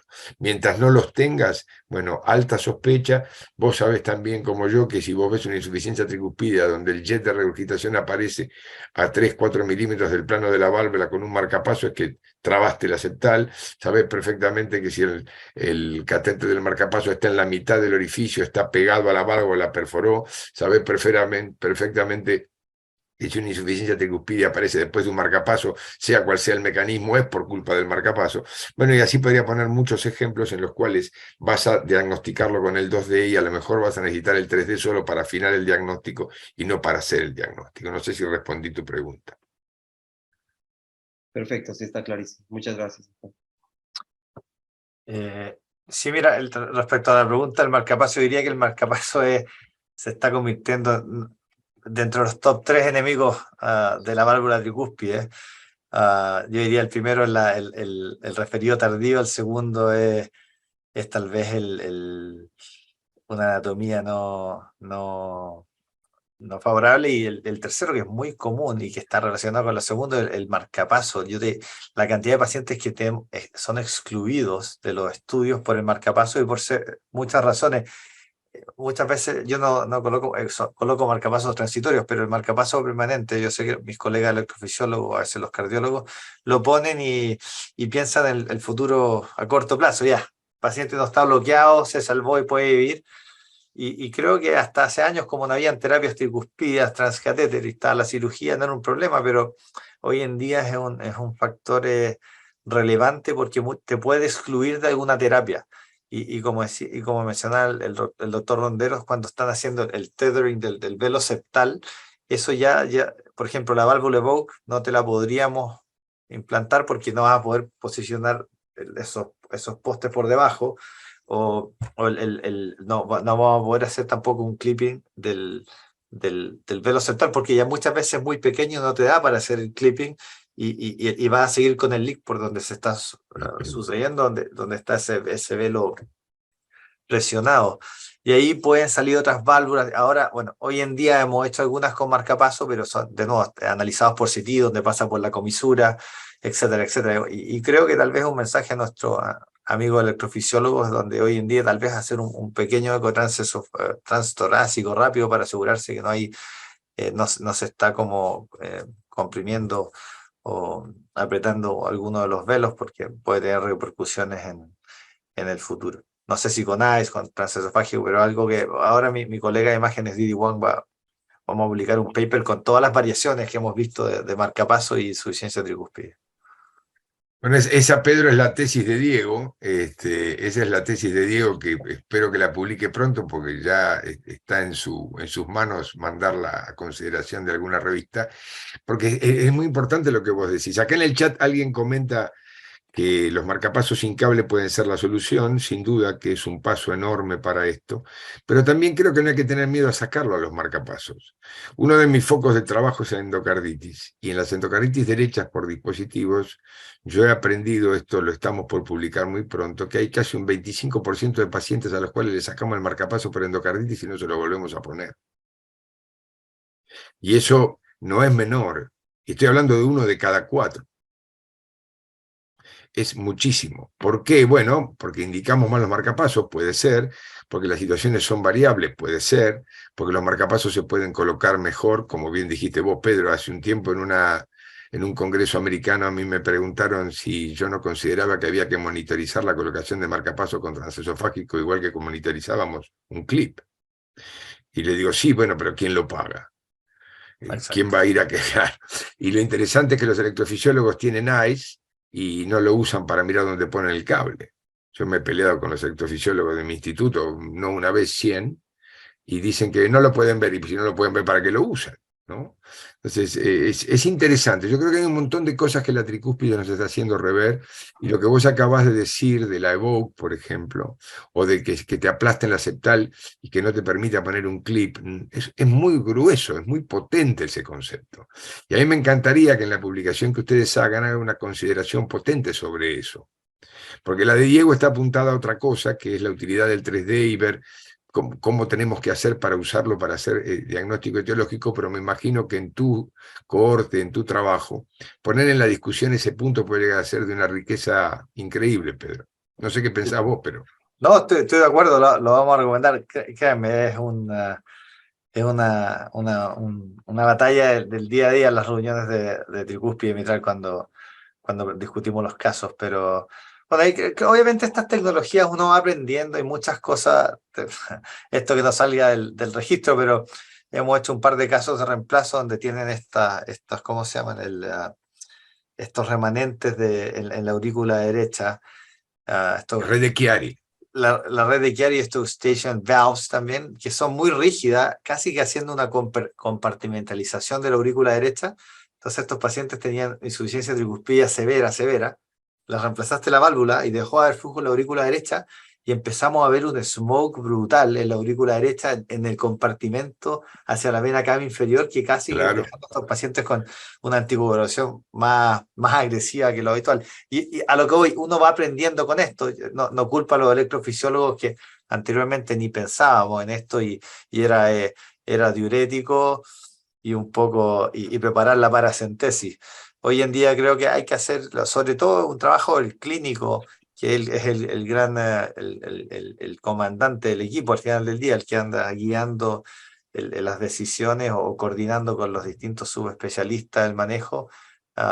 Recordarle, diría yo, al electrofisiólogo, sobre todo en pacientes jóvenes, bueno, aunque estos pacientes que hacemos transcatéter son los pacientes que por el momento son de alto riesgo quirúrgico, esos son los criterios de inclusión para estos estudios y nada, lo otro que yo quería recalcar, sé que no es una pregunta, pero bueno, tenemos dos grandes expositores antes que yo que hablaron de la imagen, y yo le diría a los intervencionistas que están ocupando, es imposible desarrollar un grupo estructural sin un imagenólogo dedicado. Ustedes pueden formar al mejor tipo, si quieren lo mandan para acá o a Europa, donde quieran, y si vuelve, pero si está solo, no tiene a este colega que lo apoya, que entiende, porque es distinto ser ojo y ecografista diagnóstico que entender la funcionalidad del propósito de la terapia. Exacto. Muchas veces se producen discrepancias, entonces creo que es clave, sobre todo para Latinoamérica, que nos llegan, si bien nos llegan cosas muchas veces antes que Estados Unidos, porque te toca lo bueno y lo malo de los dos mundos cuando se aprueban, pero por los costos es una curva un poco más lenta, entonces tener gente formada que entienda la funcionalidad del procedimiento, tanto para la guía de las herramientas terapéuticas, va a ser clave, porque no, si se vuelve el intervencionista solo, no, ok, pueden aprender CT y hacer las mediciones, pero no puede ser bueno en todo, no puede estar haciendo tu eco, etc. Y creo que eso es importante recalcarlo para la audiencia, que a medida que estas tecnologías vayan siendo más accesibles a nuestros hermanos latinoamericanos, creo que debemos potenciar a los colegas de imágenes para que sean programas exitosos, por si no los gobiernos si empiezan a ver que hay catástrofe, van a decir, bueno, ¿para qué sigo comprando estas terapias si tengo los mismos resultados que cirugía? Entonces, es un mensaje que creo que es importante resaltar. Pablo. Sí, ¿qué tal? Hola a todos. Bueno, en principio agradecer a Santiago y a Natalia por la invitación y felicitarlo por este webinar, felicitar a Ricardo y a Pedro, realmente han sido dos exposiciones geniales, bárbaras, hemos aprendido muchísimo. Y bueno, no, quería preguntarle a Ricardo una pregunta, bueno, era ya el tema de los marcapasos, pero que nosotros los que hacemos imágenes no tenemos mucha intervención en todo lo que es la colocación de marcapasos, pero fundamentalmente le quería pedir a Ricardo, que él tiene tanta experiencia en imágenes. Todos sabemos que las valvulopatías, ahora con las nuevas tecnologías que tenemos, sobre todo en eco, no tenemos que llegar tarde, porque un poco lo que nos decía Pedro, ¿no? Que no le llegaran pacientes tardíos, que son ya de otro pronóstico y sabemos que son los que más se nos complican. ¿Qué opinas, Ricardo, sobre, por ejemplo, en este caso de la utilidad del strain? Hubo una publicación que vos pusiste en tu disertación, que es de la Cleveland Clinic, que salió ahora el mes pasado en Jack Imaging, que ellos muestran algunos puntos de corte o algunos, digamos, parámetros de ecos, en este caso, por ejemplo, el strain de menos 19 y el volumen regurgitante mayor a 40. O sea, ¿vos crees que en la visión de tratar de detectar una disfunción del ventrículo derecho sin que se dilate, que nos pueda marcar alguna intervención más precoz, amén de que lo que todos ya sabemos, ¿no es cierto?, que estas áreas de estos pacientes que ya son moderados, como vos bien dijiste, aunque sean asintomáticos, van a andar mal.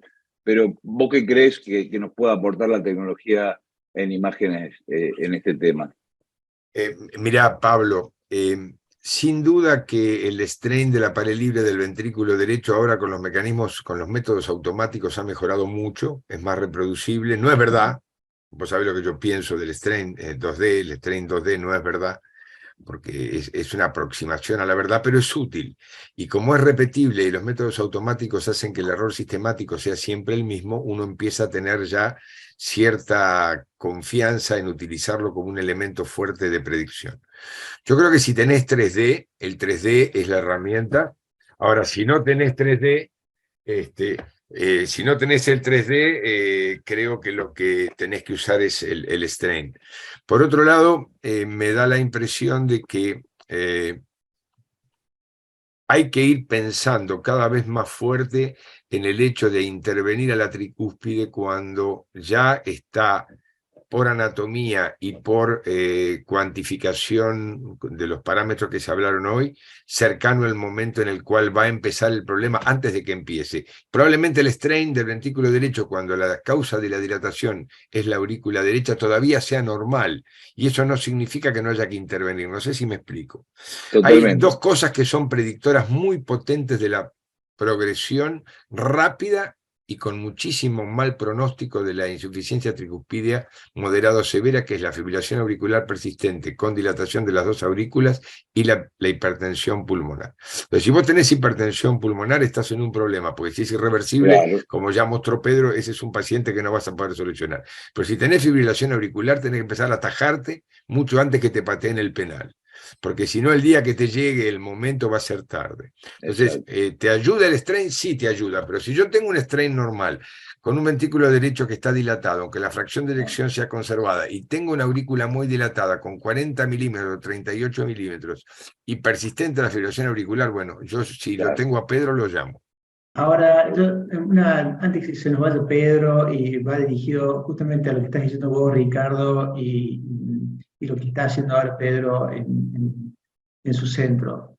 para el cardiólogo clínico, lo que vos estás mencionando, ¿cuál es el motivo que todavía no tengamos o cuán lejos estamos de tener la herramienta que, por ejemplo, tenemos en la mitral, en la insuficiencia mitral, de los parámetros ecocardiográficos, que nos permitan tener, digamos, una cosa más clara a la hora de guiarnos en lo que vos estabas diciendo, Pedro, de decir, bueno, ¿cuándo debemos derivar este paciente para tratamiento?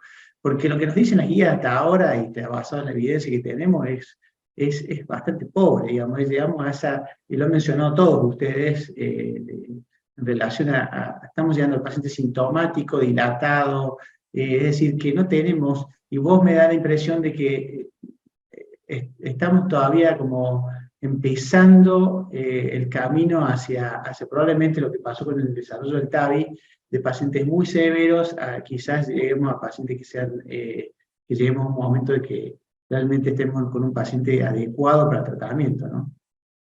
Mira, yo creo que hay un poco de herencia histórica, cultural. Yo he conversado con los cirujanos más senior acá que me decían el ventrículo derecho es un conducto, ¿ok? Y básicamente la válvula tricúspide no pasa nada. Y cuando pasaba ya era el paciente anasárquico, etcétera, con ascitis, y ya era alto riesgo inoperable, o cuando lo operaban ya tenía muchas comorbilidades, habían pasado los años, muchas veces estos pacientes no salen de bomba, se produce un efecto similar al hacer los reemplazos o reparos de las válvulas, que ves un ventrículo que tiene una fracción de eyección falsamente normalizada, lo reemplazas, lo reparas y caduca, y a lo que voy yo, eso es por esperar hasta el último momento. Entonces, creo que las imágenes son fundamentales. Yo tengo ese sesgo o déficit, si algunos lo quieren decir, de hemodinamista, que hago mucho choque cardiogénico yo acá y me gusta mucho hacer hemodinamia. Y creo que a veces lo que sucede es que viene, como dijo la doctora Delgado, un paciente con insuficiencia tricuspidea severa, donde no hay un ventrículo dilatado, le dan diuréticos, ¡ay, mejoró! Es moderada. Y te dicen, Claro. dejémoslo con diurético. Entonces creo que ese, en mi opinión, es un error. O sea, Sí, no todos los pacientes que reciben volumen hacen insuficiencia tricuspidia sí. y mejoran, porque ahí estás viendo es como la insuficiencia mitral, es severa, le diste diurético, a menos que asumiendo el paciente no esté hipertensivo, etcétera, pero no todo el paciente hipertensivo es insuficiencia mitral severa, ¿cierto? Entonces, creo que ahí hay un error un poco cuando hay una respuesta. Si hay un paciente virgen a terapia y tiene insuficiencia tricuspidia severa o torrencial y le das medicamentos, se va a sentir mejor, lo que no implica que esté curado. Y ahí creo que hay un poco, y son razones culturales de no haber terapia o los resultados no eran buenos, donde lo hemos dejado estar, y creo que en ese paciente hay que ser un poquito más agresivo, tal vez. Muchas veces las imágenes, y los ecografistas me pueden corregir, que cuando muchas veces no todos los corazones están en el eje con que nacimos, están rotados, y si bien el trance esofágico te muestra tal vez mejores ventanas, la tricuspide porque es más anterior, muchas veces hay corazones que pueden estar ya rotados, han tenido cirugías previas, y las visiones que tenemos de los jets, etcétera, no sean las adecuadas, y se nos puede estar pasando tal vez insuficiencia tricuspida. Entonces ahí tal vez yo le añadiría un poco derivarlo al ecocardiografista, teniendo, por ejemplo, el jet mitral, ¿cierto? Tenemos la sospecha que sea excéntrico. ¿Y qué le hacemos? Un ecotransesofágico, y ahí te ves ese efecto coanda que se ve hasta las pulmonares. Creo que algo similar a veces sucede con la insuficiencia tricuspida, donde no se ve y no quiere decir que no exista. Yo lo hago muchas veces, yo hago mucho estudio hemodinámico valvular antes de someter al paciente a un reemplazo quirúrgico o transcatéter, y yo hago ventriculograma a veces. O sea, le hago ventriculograma derecho, aunque no debiese hacerse hoy en día con resonancia o transesofágico, pero creo que en algunos centros es algo mucho más accesible el cateterismo que la resonancia, creo yo, o que el eco transesofágico. Si bien con mi amigo hemodinamista argentino se quejaban un poco que hay una sobrepoblación de hemodinamistas en Argentina, y que tal vez más que ecocardiografista sería algo que pudiese aportar un poco al problema, porque hay que fijarse en las ondas de la aurícula derecha. Yo te lo digo por problemas, no por problemas, por mi padre que falleció hace poco por consecuencias de insuficiencias tricuspidias crónica por radiación hace 30 y tantos años, se dejó estar, él era un buen hemodinamista en ese sentido, se dejó estar, y mi papá, el diagnóstico nos decía, no, es que es moderada, moderada, severa. Bueno, ahí viajé, le hice un cateterismo y tenía una aurícula ventricularizada. Claro. Entonces, si yo esperaba que la imagen me mostrara la severidad, olvídate, o sea, es algo que era dependiente de alguien más, etcétera. La resonancia tampoco dijo tal vez moderada, severa, y lo que me dio el diagnóstico fue esa ventricularización de la aurícula. Entonces, creo que no hay que olvidarse de esa técnica que se desarrolló hace más de 80 años, desde mi visión. Vos sabés, Pedro, que eso que decís yo lo comparto totalmente, porque el alto grado en toda la medicina, el alto grado de sospecha y el diagnóstico precoz te mejora el pronóstico y el tratamiento. Eso es una axioma que aprendimos todos los que aprendimos de la medicina europea y norteamericana, en Sudamérica, en Chile, en Argentina, en México, bueno, siempre en Ecuador, todos aprendimos lo mismo, pero a veces nos olvidamos de eso. Y hay algo que está pegado a eso, que yo lo viví en los años, muchos años dedicados a la endocarditis, que es el grupo de trabajo que vos decías hoy. Yo te diría que si agregamos al intervencionista, al especialista en imágenes y al clínico, a un cirujano que esté dedicado al mismo programa, vamos a operar más tricúspides aisladas y vamos a tener resultados espectaculares. A mí, por ejemplo, me ha costado mucho, pero hoy yo he hecho que saquen marcapasos, aunque sea con cirugía corazón abierto, para resolver una tricúspide sola. O que opere una tricúspide sola, como el caso que mostré para abrir la conversación. Y los cirujanos te dicen, y yo les creo, grandes cirujanos, que les cuesta mucho más reparar una tricúspide que una mitral. Y les creo. Pero ¿sabés por qué? No es porque sea más difícil la tricúspide, porque no hacen nunca una tricúspide. Entonces, el día que ellos empiezan a hacer tricúspide, hacen maravillas con la tricúspide. Hay casos que me ha tocado a mí, posendocarditis, donde me han hecho sliding de la válvula anulándome la septal, han hecho maravillas en la tricúspide. Pero claro, el tema es cuándo se la envías. Así como vos te llegan tarde y tenés que poner un trival, al cirujano le llega tarde y no la saca de bomba. Ahí entra lo de Pablo, ¿no? Bueno, ¿cómo sé que no la va a sacar de bomba? Bueno, el strain me ayuda, la ventriculización con el cateterismo derecho, estoy totalmente de acuerdo con vos. Lo que pasa es que cada vez hay menos hemodinamistas, Pedro. Hay intervencionistas, pero no hemodinamistas.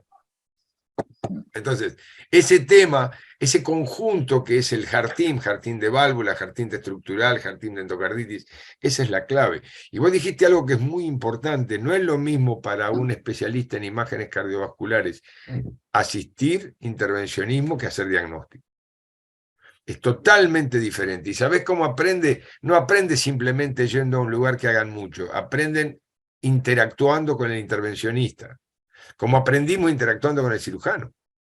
Así es. Entonces, me parece que esto que vos acabas de decir es muy, pero muy importante y me parece que por ahí va el camino, ¿no? A mí me parece, Ricardo, perdón, un comentario nomás, que coincido plenamente con vos. Bueno, vos sabés acá que en Argentina y más acá en Rosario o en el interior del país, Pedro, no tenemos tanta experiencia y menos en cavidades derechas, en tricúspide, en todo lo que es intervencionismo, por lo cual, un poco lo que decía Ricardo, no estamos acostumbrados, aún en valvulopatía izquierda, a decirle al cirujano cambiarle o hacerle alguna plástica a la tricúspide porque te miran con cara que no quieren. Y es como dice Ricardo, ¿no? Convencer a un cirujano de hacerle una plástica a ese paciente que ya tiene una IT moderada severa, es todo un aprendizaje y creo que es una cuestión de HEART-TEAM que tenemos que empezar a implementar. Y lo otro, me tengo que yo también, pero a propósito de los expertise, y lo digo, no, volviendo al caso de mi papá, cuando mi papá era hemodinamista y tenía un muy buen amigo cirujano en el hospital. Yo soy de Viña del Mar, donde se hace la mayor cantidad de trasplantes en Chile, y el mismo amigo de él, no porque fuera amigo, le dijo, mira, hacemos tan poca tricúspide que cuando estábamos viendo las opciones, le recomendó ir al que hace congénito, porque el que hace congénito es el que más hace. Entonces, y eso habla un poco de lo que tú mencionabas, un poco de cómo se dejó de hacer, se pierde el expertise, no lo hacen nunca y dicen, está muy, si no muy, muy fácil, no la hago y la dejo, después se hace muy difícil para todos, para el cirujano y para el transcatéter. Y creo que también hay que buscar nichos a veces y tal vez no hacerlo en forma egoísta. O sea, si yo te puedo reparar la mitral y la aorta, tal vez invitar a ese cirujano congénito que te va a hacer una plastía de anillo increíble, y en vez de reemplazarte. Y disculpen por dejarlo ahora, pero me está texteando que el paciente está en la mesa, y de hecho yo me iba a ir a la casa y dije, bueno, seguro me llaman antes de irme y me están llamando, pero encantado, muchas gracias por la invitación y ojalá nos veamos en persona pronto, en los años que siguen, o cuando vengan acá a Estados Unidos. Aquí encantado de recibirlos si quieren venir a Henry Ford y están en su casa. Muchas gracias, Pedro, muy agradecido a todos ustedes, a la FAC por darnos este espacio para esta tan linda discusión y tarde que hemos tenido. Gracias Ricardo, Pablo, Diego, Pedro, la verdad que le hemos pasado muy bien, gracias Natalia. Bueno, quizás tengamos otra oportunidad para seguir. A nuestros oyentes, a los que están del otro lado, muchas gracias y damos por finalizada esta sesión. Gracias a todos, un abrazo grande. Gracias, Pedro. Gracias. Muchas gracias, Pedro. Gracias, Ricardo. Gracias, hasta luego.